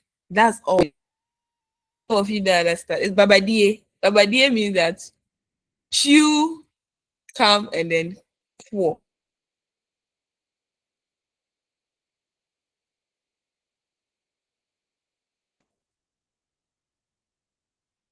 Coming to pour, which is the real core. So the teacher is not even interested in anything like coming to be more creative and no. Now, learners' thoughts, attitude, and creativity are not fully developed. Why is it so? Why is it that they are saying that with the authoritarian perspective of teaching, learners' thoughts, attitude, and creativity are not fully developed? Okay. Madam, okay. Since they are not allowed to be part of the lesson, or they are not allowed to be partakers of the teaching and learning process in the classroom, these qualities are not developed, because the more you allow the children to involve themselves in teaching and learning activities in the classroom, they tend to develop these qualities. And once they are not part, or they have little part in the teaching and learning processes in the classroom or activities in the classroom, these things are not developed. So that's my understanding. Yeah, thank you. Okay, I think somebody is saying in the comments that because learners are spoon-feeded. Okay, that's cool. Linda Appiah. Why is it that they said learners' thoughts, attitude, and creativity are not fully developed? Linda. Okay. Hello, Mhm. madam. Yes. Please, with this, the teacher does almost everything. So there is less involvement of the learners in the lesson, hence their skills are less developed.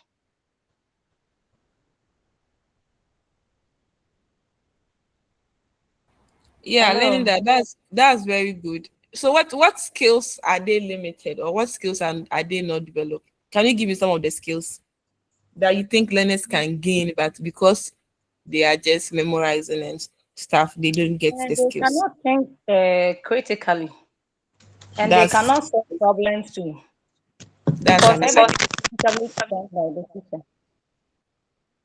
That's amazing. Yeah. Thank you. You're welcome. So Madam, Minister can you Osman hear has feedback? come back, and it's not muting itself. Osman, are you speaking?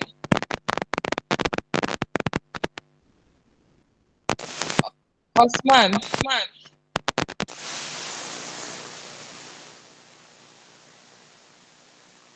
Osman. I think Osman's network is.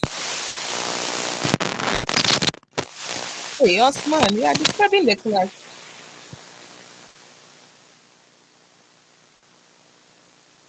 Please mute yourself.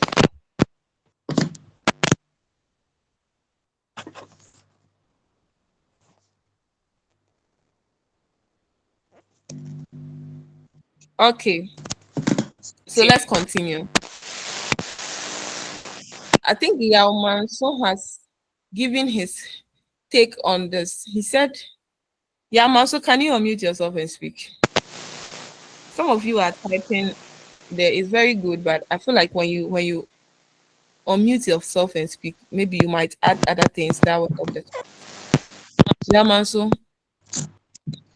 Madam, okay. I said their creativity too is stable. Okay. Because they are not allowed to take in the activities in the classroom. Can you all hear some feedback? Yeah, we can hear. Yes, madam, we can hear.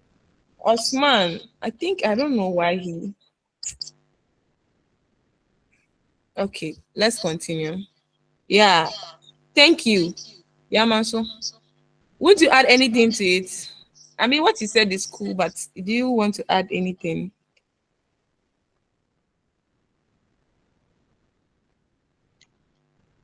Please, madam, it's okay. It's okay. You don't want to commit yourself again. Okay, so I think I saw Esinam. Esinam, unmute yourself and speak.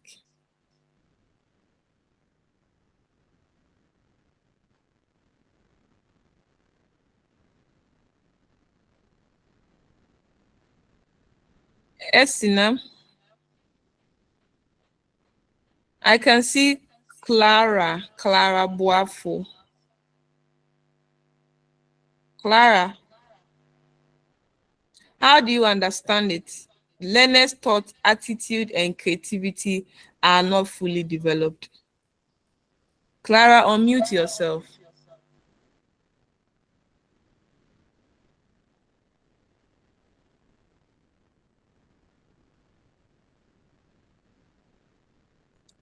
Clara.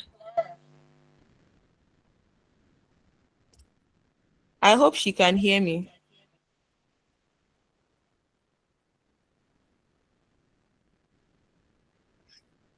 Clara is not talking. Okay. So as we all said, learners' thought, attitude, and creativity are not fully developed. I think one of our sisters did really well. She said skills like critical thinking, problem solving, these are things that as you are teaching, you want your learners to gain knowledge from. But if they are not involved in the lesson, they will not gain these skills. They will not gain these skills. So that's it. That's what they've already given out.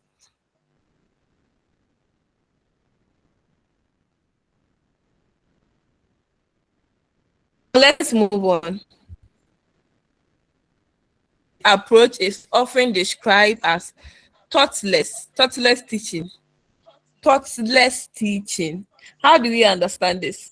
This approach is often described as thoughtless teaching. Thoughtless.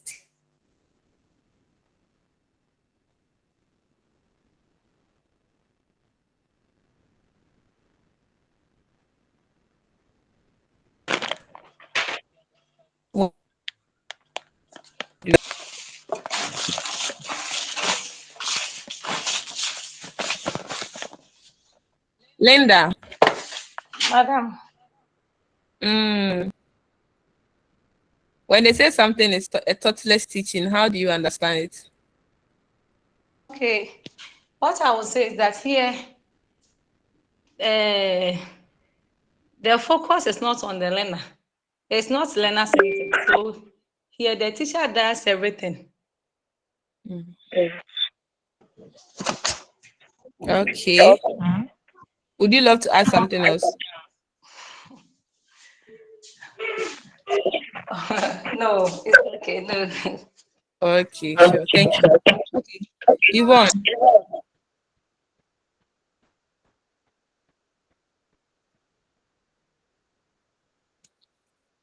Yes, madam. I think learning has not taken place. Okay.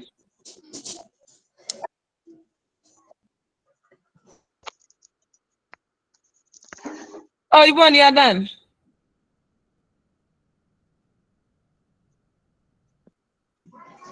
Yes, please. Add something small. Okay, I'll come later. You come later. Yvonne, I'll call you. Okay. Okay, I can see Esinam, I think she raised her hand and then Yes. Because the students are not required to use their brains. Like, yes. Hey, Esinam, me too, you are done. Hey, it's like this question, everybody is giving me one word, then that's all. It started from Linda, and then Yvonne came, and then it up to okay. I think the boys will change the narration. Okay, so I have Lawrence. After Lawrence, I'll call Yao. Then But with this type of teaching, instructions given during this teaching discourages learners to think critically and analyze. oh, okay, Lawrence, that's amazing. So I think our gentlemen have added a little more flesh to what our ladies said. So, Mr. Yao. Okay, madam. We start teaching strategy. One, there's no discussion between the teacher and the learners. So the learners are not allowed to bring their ideas or their mind or understanding on the concept that is being taught. And then secondly, too, there's no brainstorming. So the children are not allowed to bring what is in them to the classroom teaching experience. It is only coming from the teacher's side. That's why I believe that it is thoughtless lesson. Wow. The gentlemen are doing well. My ladies, please add more flesh to your course. I'll come back to you, Yvonne. So someone. Okay, madam, thank you for the opportunity. What I also have to say is that when you say thoughtless teaching, basically the word thoughtless has an opposite word that is thoughtful. When we say thoughtful, meaning hello. Thoughtless, Yeah. I am coming. So when you say the thoughtful, that's the opposite. The thoughtless, the opposite is thoughtful. So if thoughtful is about caring and also considering the needs of someone, then the thoughtless teaching, in this case, the teacher do not consider one, the interest of the people, two, the needs, and also even the understanding level of the learners. That is the approach the teacher use. Thank you.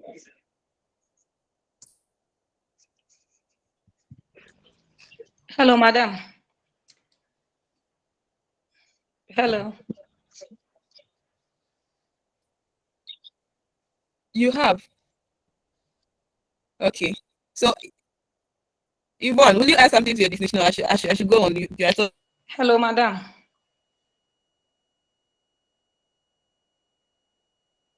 Hello.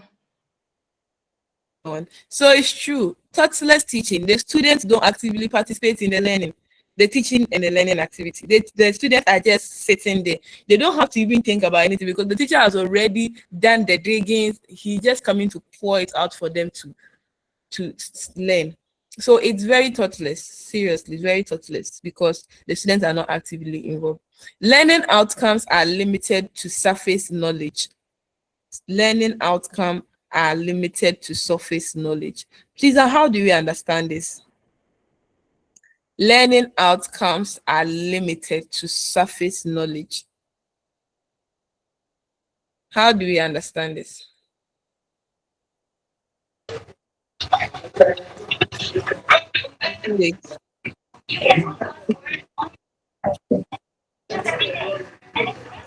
Isaac.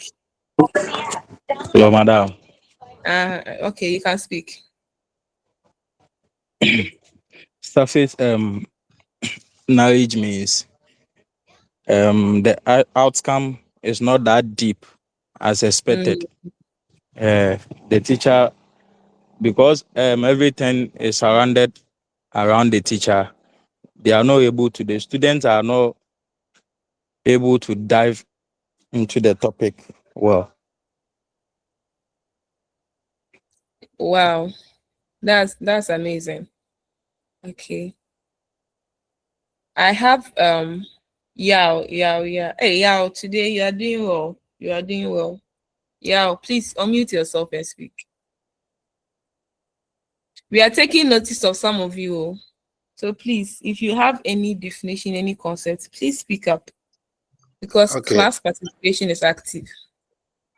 Okay, madam, with this, discussions with the teacher and then the learners, as they discuss a certain concept, they are, because of the discussion, they are able to go deep into that concept or understand the concept very well because the teacher is bringing his thoughts, the learners too are bringing their experiences on board, and it will make the learning outcome, they will have deeper understanding of the concept that is being taught. So that is my understanding. Okay, that's amazing. Any lady to also speak? Any lady? No one. Okay, madam. Please here, their focus is on memorization of facts. And the learners follow just the instructions without really understanding the concepts. So they can't apply what has been learned. Wow. Please, who is speaking? Please, Linda. Linda, wow. Linda, thank you. You said very insightful things. Thank you. Please, I'm taking notice of those who are participating in class. So it will be part of your assessment. Okay, Esinam. So students can pass a multiple choice test, but they cannot use the information to solve a real life problem. Hey, Esinam, today it's like you want to give me one sentence, one word, and then we are going. Okay, so that's very true. What Linda, Yao, Isaac, and Esinam said is very true. It is surface learning. Imagine that you go to class and you give them the whole concept they need. The student will not even think critically about some of the issues that you even presented, because at the end of the lesson, you are still going to give answers to. So they are not even going to learn.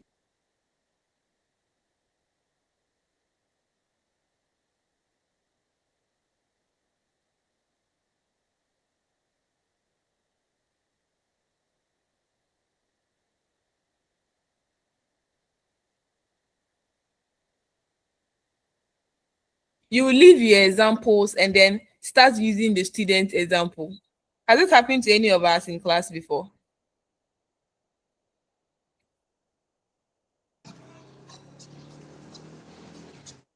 Has it happened to any of us in class? Hey. Please come again. Madam, I think your network was It's off, great so you there. didn't hear that. Yes. Oh, Great. sorry. Please, I was saying that, like in class, when you go to class and then you don't allow your student to actively engage in the lesson, it becomes a surface knowledge, because now the only thing that you have is what you are going to give them. Sometimes you might go to a class where you ask students to get involved in the class, where you ask them questions, and one way or the other they will give you an example in a class that is more relatable than what you've even written down for you to use in the class. And I was asking, has it happened to any of us in our classes before? Yes. The teachers among us. It's true. It's very true. It's because now sometimes you, the teacher, are not the sole one with the knowledge, or you are not the only person that you know everything. These students learn. So if you just go to class, okay, thank you. If you just go to class and then you teach, it will just be surface knowledge. They might have concepts that they might even want to bring up, but because you are an authoritarian teacher, or you are not, you use authoritarian perspective of teaching, all these things will come up. Please, any question at this point? No, please. It is well understood. Okay. So let's move on. Now we are going to the limitations of this perspective. Even before I go there, what are the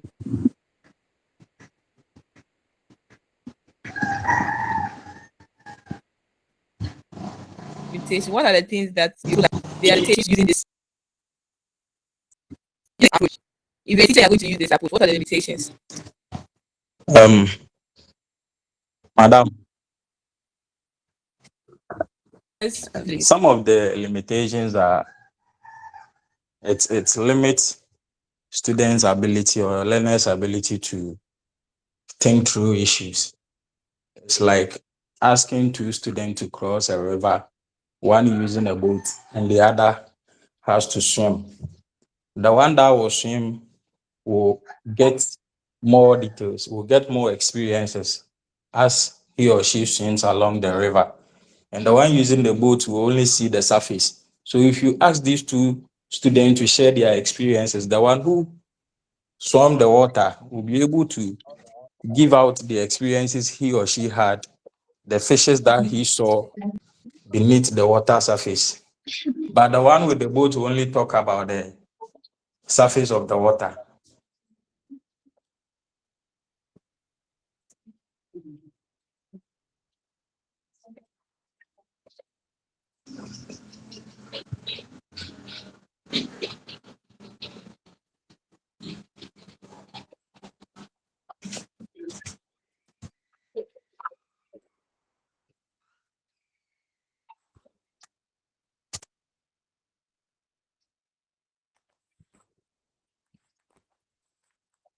Are you done?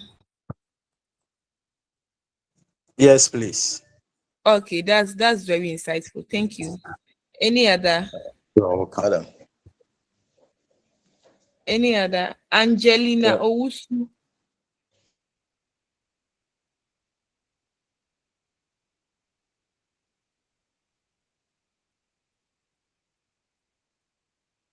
Lawrence, do you want to speak? Yes, madam. Okay, you can go ahead. This approach limits learners to surface learning. And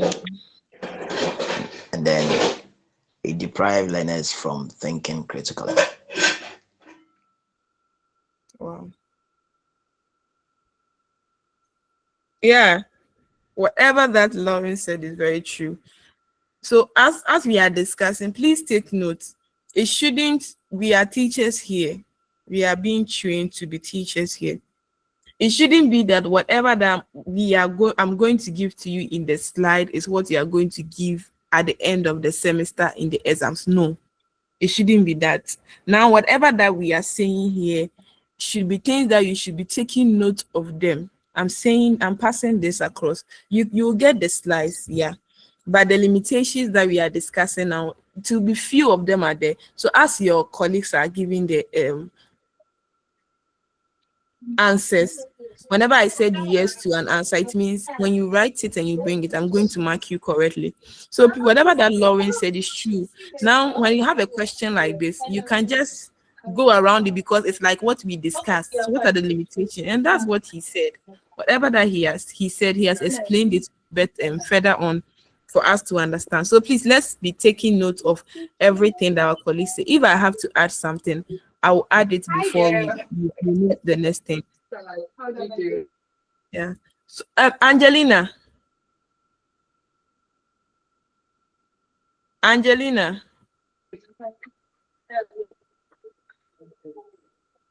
can you hear me?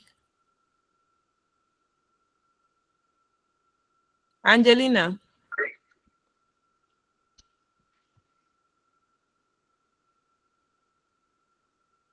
Angelina.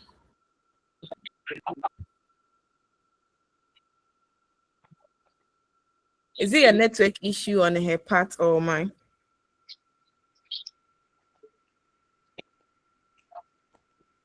Angelina Usu, can you hear me? Okay, let's move on. So I can see Frank Donko here. Frank, unmute yourself. Yes, madam. Madam, this approach does not allow the children what they have to come out or what they can do, what they can perform. It does not allow them to expose it. Thank you, Hello. Frank. Thank you. That's very true. Frank, you said the correct thing. Please, you can write this when it comes to the exam, the limitations. As I said, the standard base, we emphasize on what the learners are supposed to do. So in this authoritarian teaching perspectives, it discourages that. So learners, the one limitation is that learners will not be able to do what they are supposed to do in the classroom or what they are supposed to actively engage in the classroom. Frank, please, you can unmute mute yourself. Thank you. Thank you for the input. Okay.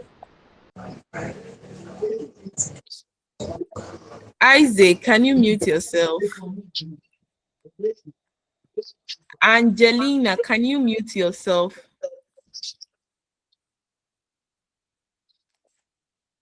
Okay, so I have some hand here. Samuel, I think I saw your hand. Please, I'll call the rest. Don't put your hand Okay. down. Samuel. Madam, what I also have is that it does not promote lifelong learning. It does not promote That's amazing. lifelong, in a sense that learners just learn momentarily and forget. They are energies to pass their exam.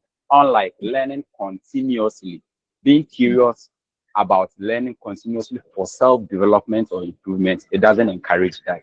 Thank you, madam. Thank you. Please, when it comes to the exams, write whatever that he said. It's very true. It doesn't support lifelong learning. The learners are not actively engaged. The teacher is the only person saying it. So it doesn't support lifelong learning. Thank you. Esinam, after Esinam, I'll come to Mary. Esinam. Learners have little opportunity to express themselves or ask questions. Esinam, can you explain that? Yes, because the learning is teacher-centered, the students barely express themselves because everything the teacher said is what it is, so they can't express themselves. Yeah, it's very true. The teacher is the only person giving the knowledge. It's very true. So now the learners cannot express themselves. They are just sitting there, they are receiving, they are just receiving like that. Imagine if in a lecture like this that we are all here having collaboration, we are talking input, and imagine if I'm the only person speaking. I think most of you would have left your phone there and then be doing your own thing. But since it is very involving, everybody is very active to talk. And even your participation in the class forms part of your assessment as well. So everybody is actively learning to be able to contribute in the class as well. So now the learner becomes very passive, does not have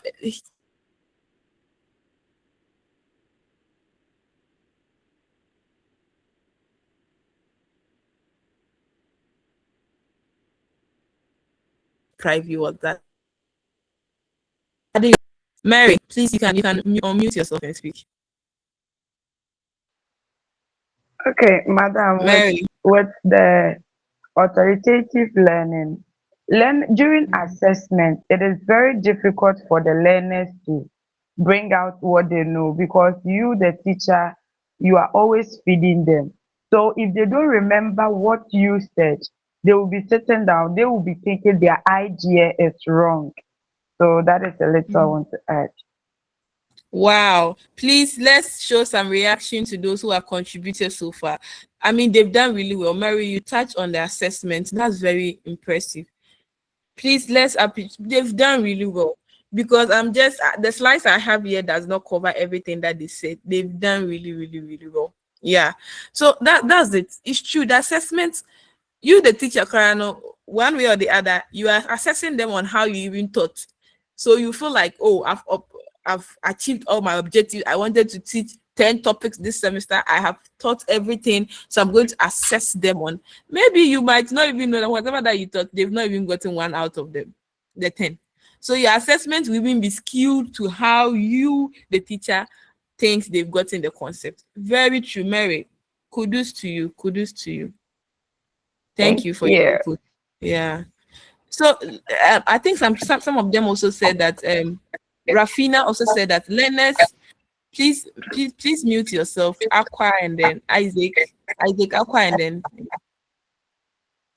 learners are not able to exhibit their abilities and potentials. It's very true. So limitation to their abilities and potentials. Some of them, as I said in class, they would want to showcase what they know about it. Maybe you are teaching something on. Some of them know how to even draw better than you.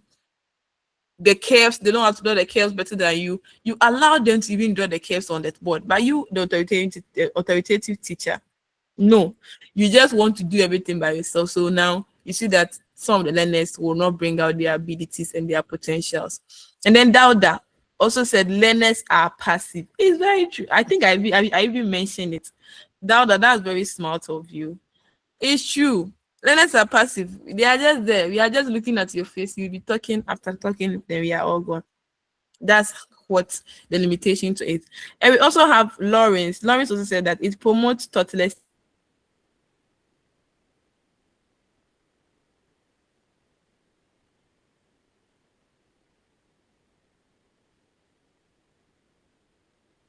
things like that. We don't want you to provide vivid context from this slice.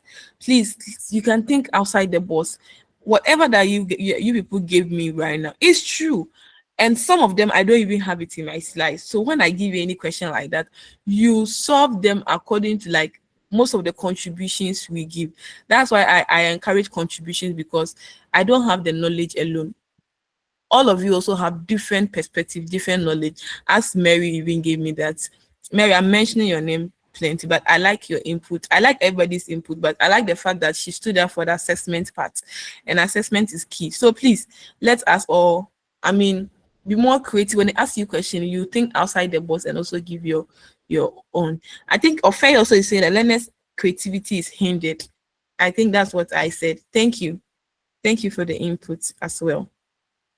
Now look at the things that I even have. I said learners are passive, they play passive role in the learning process.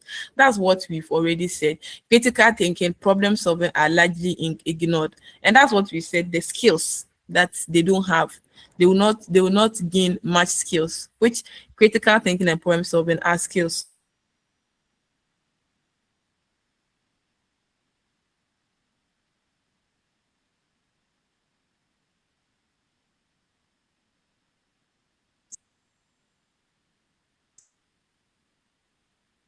Will not even take it. And this approach is inconsistent with the standard-based curriculum, which promotes learner engagement and competency development. This approach is the opposite of the standard-based curriculum. So as teachers that we are coming, please, let's avoid this approach. It's not good. Now the next one, please, any question with the authoritative? Okay, Samuel, you have a question. Samuel, unmute yourself. Madam, please, mine wasn't a question.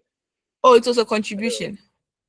Yeah, I wanted to see whether this can be a limitation, that the authoritative form of teaching has a high level of rigidity, in the sense that it does not have room for any supportive external factors to enhance efficient teaching and learning.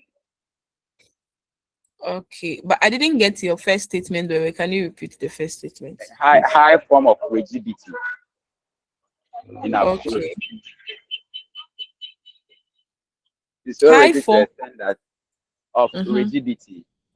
Okay. So rigid to the extent that it does not promote room for or give room for any other external supportive functions which could be included in the teaching and learning process to be efficient. Yeah, very true. Very true. That's very Frank. Thank you, Frank. Frank, unmute yourself. Yes, madam, please. I want to know whether this approach have advantage or disadvantage. Okay. Oh, it might have some advantages, but our focus in this lesson does not cover that. You see, earlier on I said that our focus in this teaching is that we are going to solely base on the standard-based curriculum. So more emphasis will be geared towards the fact that this approach does not support the standard-based curriculum. I think one of the advantages I would say this approach has is that one, you're able to finish your content very early. Okay. Abi is very true, right? If you are the only person teaching and you want to finish very fast, you teach it. You can go to class and teach like four topics a day. You'll be bouncing and then saying it. You finish early, cry. But if you want to involve your students in the classroom, yeah, So that's one thing I would talk about, an advantage of this approach. But we are not basing on, like as I said earlier on, we are interested in the approaches that link to the standard-based curriculum because that's what we are going to use in the classroom as teachers. Okay. Yeah. Thank you. Okay, I think some Thank you, people are. madam. You're welcome. So Yvonne also said that learners' competencies are not developed. Thank you. Effective classroom management. Effective classroom management. Madam, it's about the advantages of the authoritative They approach. can Yeah, effectively manage the classroom. yeah, it's the advantage. Well, Because they will not involve any activities or anything like that. you can't disturb the class, never. Really? Yeah. Because their inputs are not taken. Yeah. Yamanson said that it helped the teacher to prepare well. Too nice. He's only the one coming to impart knowledge. Okay, I think that's very. It's true. It's true. So it helped the teacher also prepare very well. How well is your well?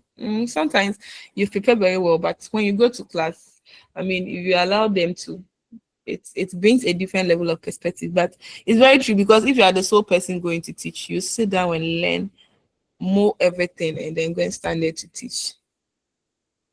But we are not emphasizing on that. We don't want that in our classrooms. So now we are going to the democratic perspective of teaching. Democratic perspective of teaching. Before I even dive into it, what are the perspectives? Like, how do you see this approach going? Is it going to be a teacher-centered? Is it going to how is the activities going to be? A democratic perspective of teaching. This one, I'm going to call people that they have not spoken so far. I want to get to know all of you. Hello, So, madam. yeah. Is it Yeah. Ajimai? Yes, please. Yes, Yeah. let's go. So this one, the name itself stands all. So Mm, this one, it is going to be child-centered. Since okay. democracy is about taking the interest of the wishes into consideration, the interest the interest of the people into consideration. So this one has to do with the learner-centered. Wow. Thank you, Ajimai. Okay. Yeah, I have. Esinam, why do you always put your hand up? They've already answered the question. They've answered yours. There are so many um activities that goes into it. So they've answered yours or they've answered the question. Which is which? Okay, so he has provided the answer I would have given. So you wanted to provide the learner centered. Yes. Are you sure you don't have any other? No. So upon the ones that we've said that there are limitations, can't you frame it into their advantages to the democratic? So I'll call Frank. I'm thinking about it. I'll call Frank. Yes, sir. Yes, madam. Please, this approach, like this democratical approach, it is allowed both the teachers and then the student to participate and involve himself or herself in any activity that goes on in the classroom. Yeah, Frank. That's very true. Please be taking notes. I might not go over again. Please be taking.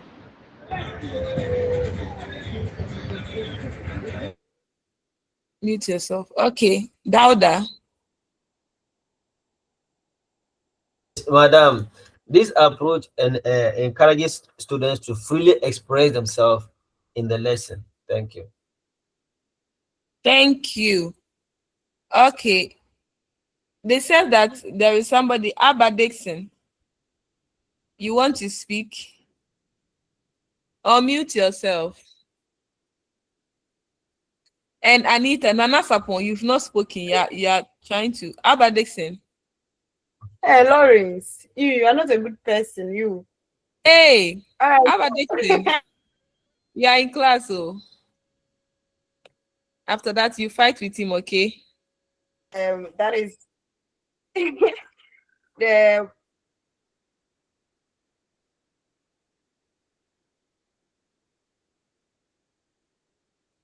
democratic,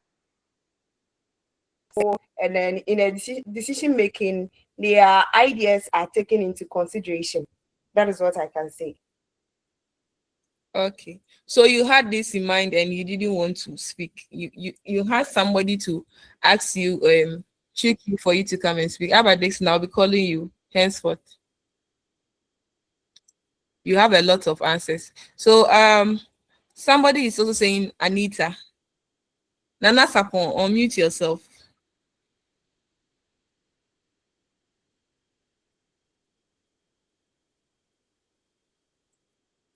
Nana Sapon.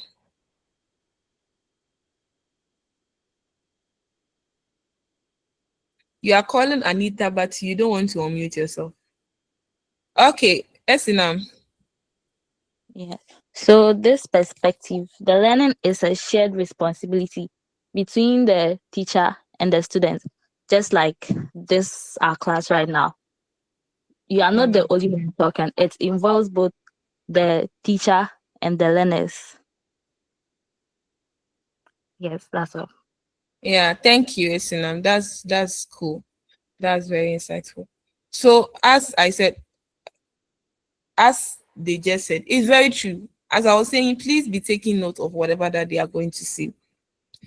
The answers that they gave are very true. Somebody also said it's learner centered in the message box. And Madam, please, it makes them active learners. Yeah, Yaumansu also said that. Yes, it's very true. And that's what we always want in our classroom as teachers. We don't want ourselves and the learners to be just passive learners or passive teachers. No. So teaching is learner-centered and interactive. I think we've already explained that. Learning takes place at the understanding level. Memorization is used only as a foundation for understanding. How do we understand this? Memorization is used only as a foundation for understanding.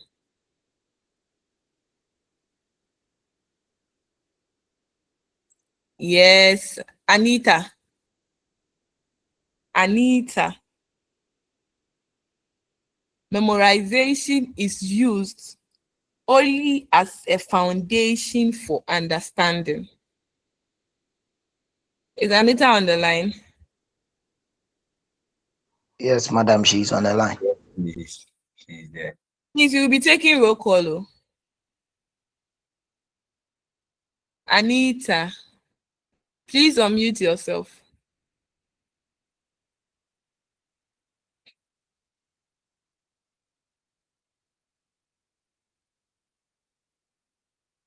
Koshe, please take notice. Abba Dixon. Madam, I think Madam Anita, she's having a problem with the network, so she will join. Oh, okay. Abba Dixon. Madam.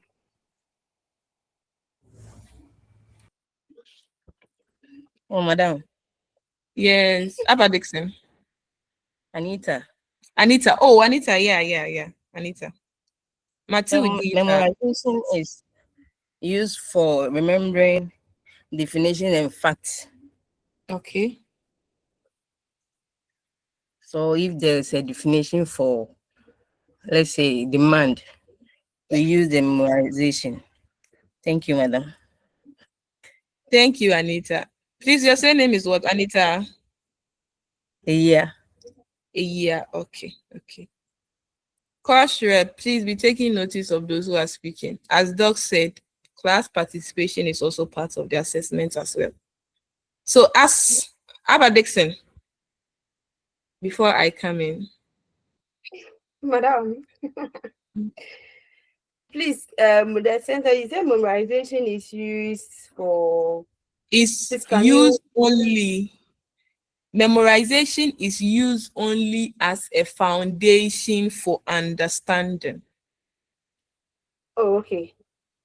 So if I understand it correctly, memorization is only as for the foundation of understanding. So let's, as my learner colleague said, Anita said, maybe there is a definition like demand that we have to. So if we get the demand, the definition of demand as what I am willing to pay, or yes, something like I am willing to pay, that is it. So if I get that definition well and I memorize it, I think, or if I understand, I will get it and I understand what it is going to happen, the next thing we are to do.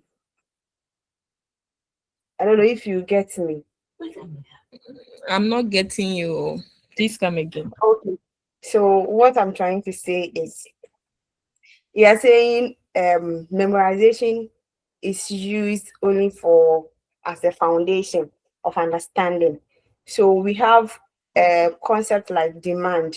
So we know demand, we have so many things into it. So me getting the definition of demand and being able to memorize it, I'll be able to predict what is next, and getting the understanding to will be much easier for me to get what is next to be taught. Thank you. Thank you. Wow. Abba Dixon, I'll be calling you often. You have a lot of input.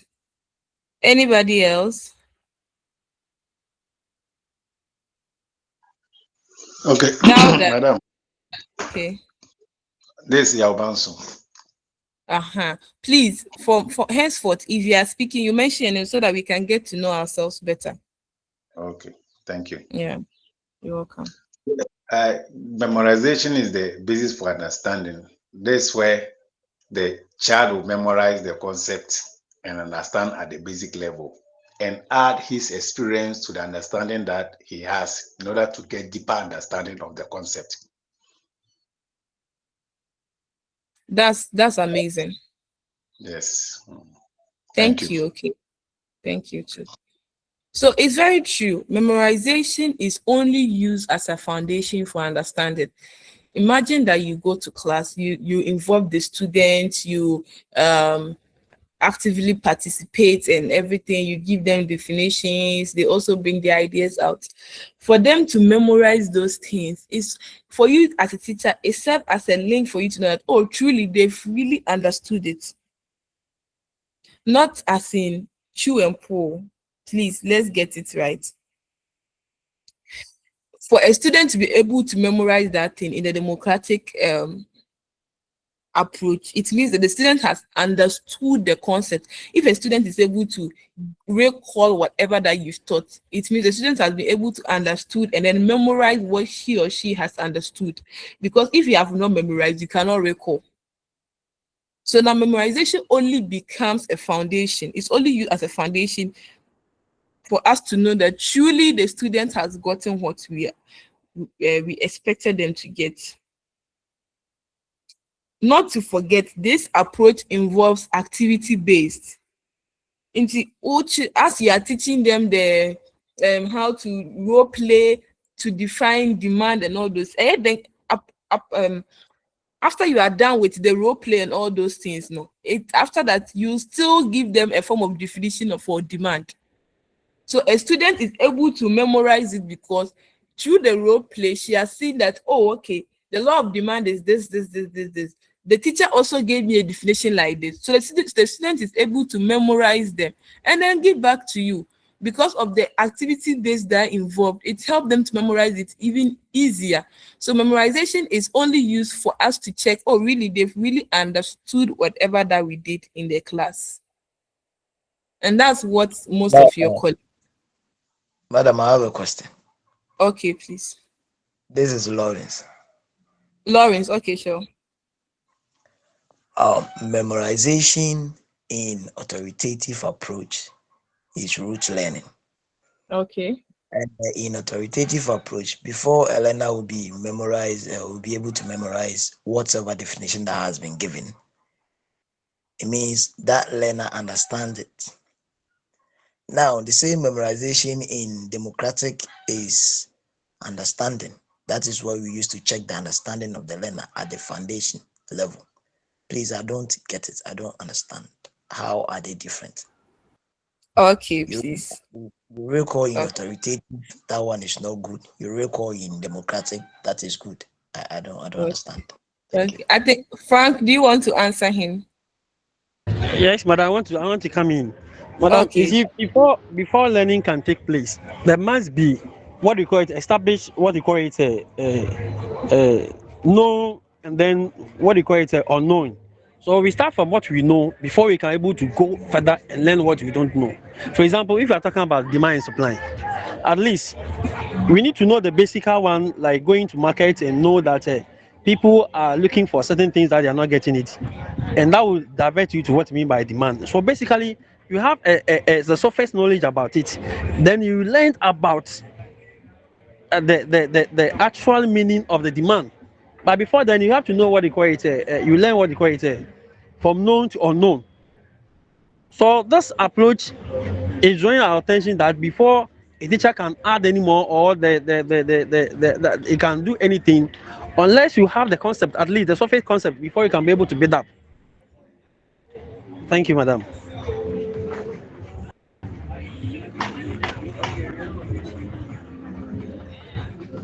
Have something to say?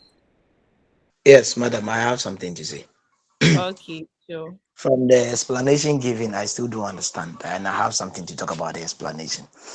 Now, when we were talking about the authoritative approach, we never talk about what the teacher present to the learners. We know any teacher following the curriculum start from known to unknown. We touched mainly on how, I mean, the methodologies, how the teacher presents his instructional strategies, how he does it. That is what we talk about. But this one, I want to know why when someone recalls in one approach, that is no good, that is rote learning. But when someone also recalls in another approach, that one is good. That is what I want to understand.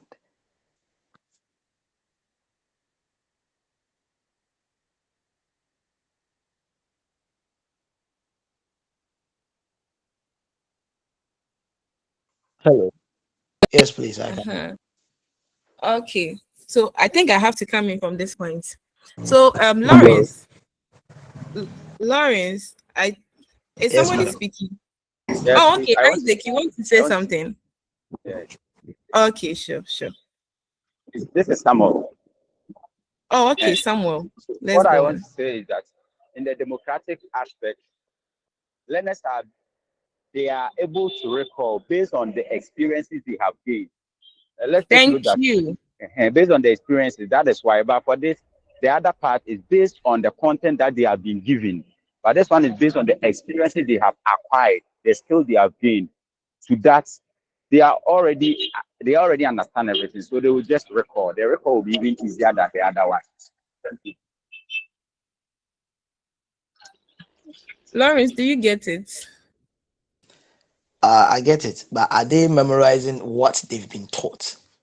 Or they are recalling or memorizing what they structured? I mean, when they are trying to implement creativity, is that what we are talking about? Okay, so Okay, let's I would like to say something again about what okay. he's again saying. That is, you see, when learners are being engaged fully in a learning process, it is not only about the recall, which is the outcome, but it also builds memorization and at the same time builds their level of recall. That is it. So, per their experiences, they're able to memorize.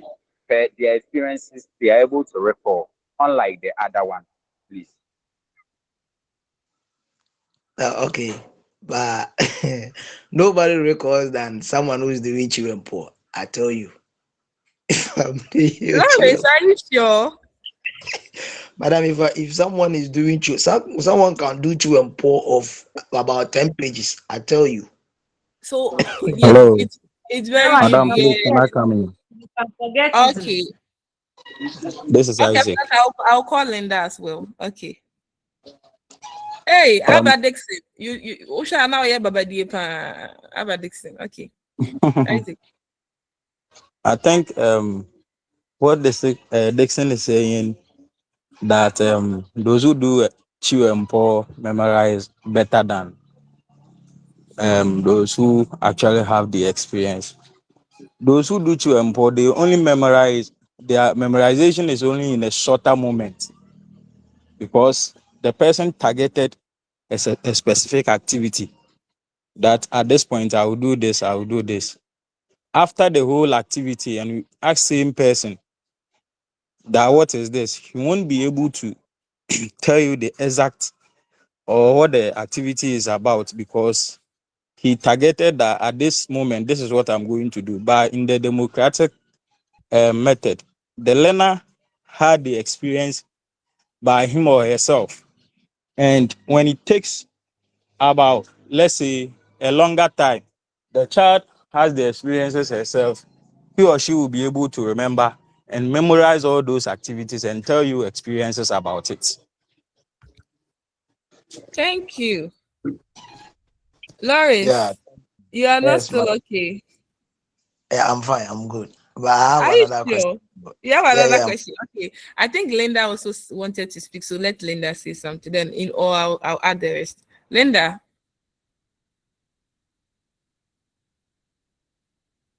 Linda. Okay. Who else? Somebody. Okay, so Esinam said authoritarian memorization traps students in a shallow circle of record and repeat. Okay. So Lawrence, you said you have another question. So should I tackle this after that we go on, or you want to ask I the think other question too? I think we are okay with this one. I think so. So You are let's okay. Okay, then yeah. let's go to the next question.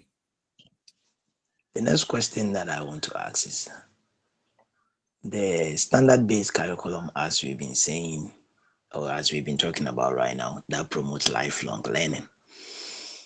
And then the people, I mean our employers, the implementation that they've put in place, the strategies that they've put in place does not support to ensure that the competencies of the standard-based curriculum are established. We are talking about rote memorization.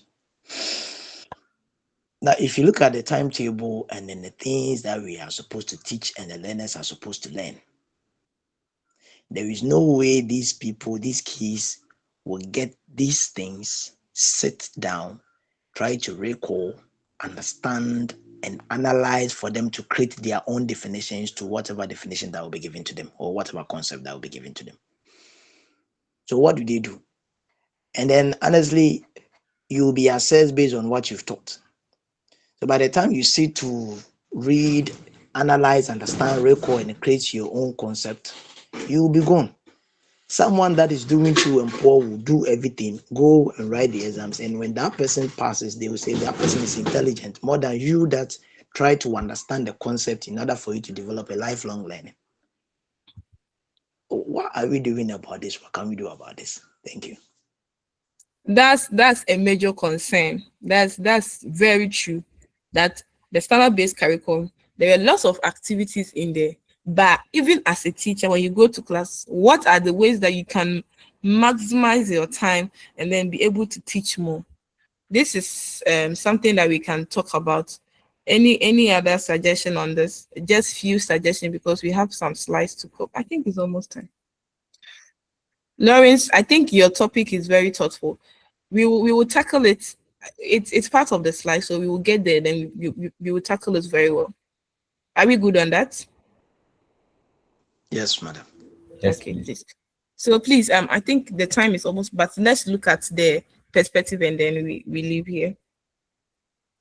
So another thing is that teaching encourages dialogue, discussion, and classroom interaction. This is self-explanatory. Learners are allowed to ask questions and express opinions. That's self-explanatory. Teachers guide learning rather than dominate it. That's, please, is it true? Is it true that teachers guide learning rather than dominate it? That is what we've been asked to do. So I That think it's true. that is true as compared to the first one. That is true. Very true. Very true. Okay. Lawrence, it's like you have problem with the standard-based curriculum. You have problems with it, right? No, madam, I don't have problem with that. Are you I have problem sure? with the Lawrence, implementation. you have with the shortcomings, you have. Say it. You, Yeah, I don't have an issue with the curriculum. I have It's a major an concern. issue with the implementation of the curriculum. That is my okay. problem. Okay. Lawrence. Another thing is that this approach is known as a thoughtful teaching. Please, you see there are some things that I'm highlighting, like thoughtful teaching, like the other one was thoughtless. This is a thoughtful teaching. So you should be highlighting those things. If you are writing these points, they should be present. Okay. And it aligns strongly with the standard-based curriculum. It is learner-centered pedagogy. I hope we agree that it's a learner-centered pedagogy. Do we agree? Yes, we do. Yes, Yes, we do. please. Okay. Yes, madam. You agree? Please, it's our time up. Yes, madam.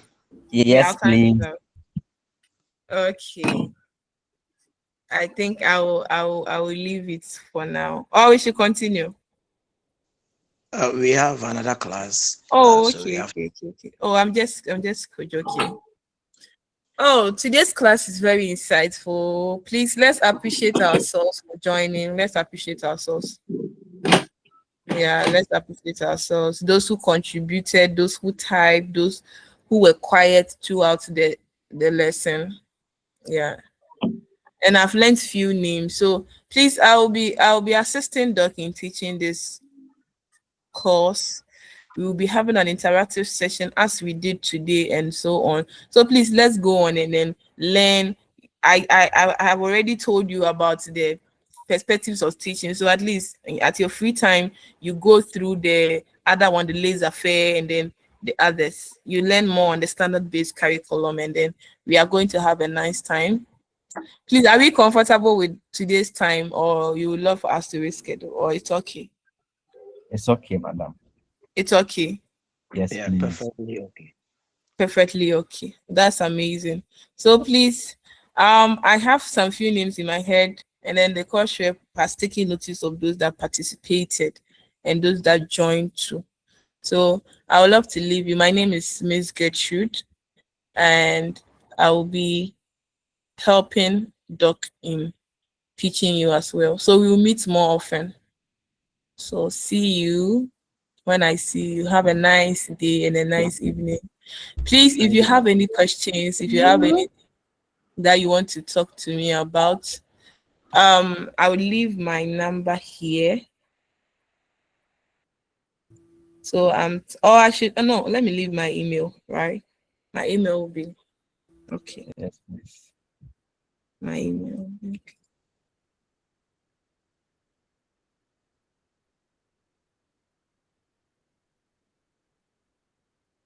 I'm leaving my email there. If there is any issue that you want us to talk about, we can. And maybe for some reasons you want to have my number or to talk to me about anything. Lawrence has my number, the course rep. Please, I hope you all know that Lawrence is the course rep. Yes, please. Yeah. So please, if you need my number for anything, Lawrence, please, you can give it to them. Yeah. So have a nice day. My email is there. So you can DM me at any time. Have a nice day. Bye-bye. Bye. Bye. Bye.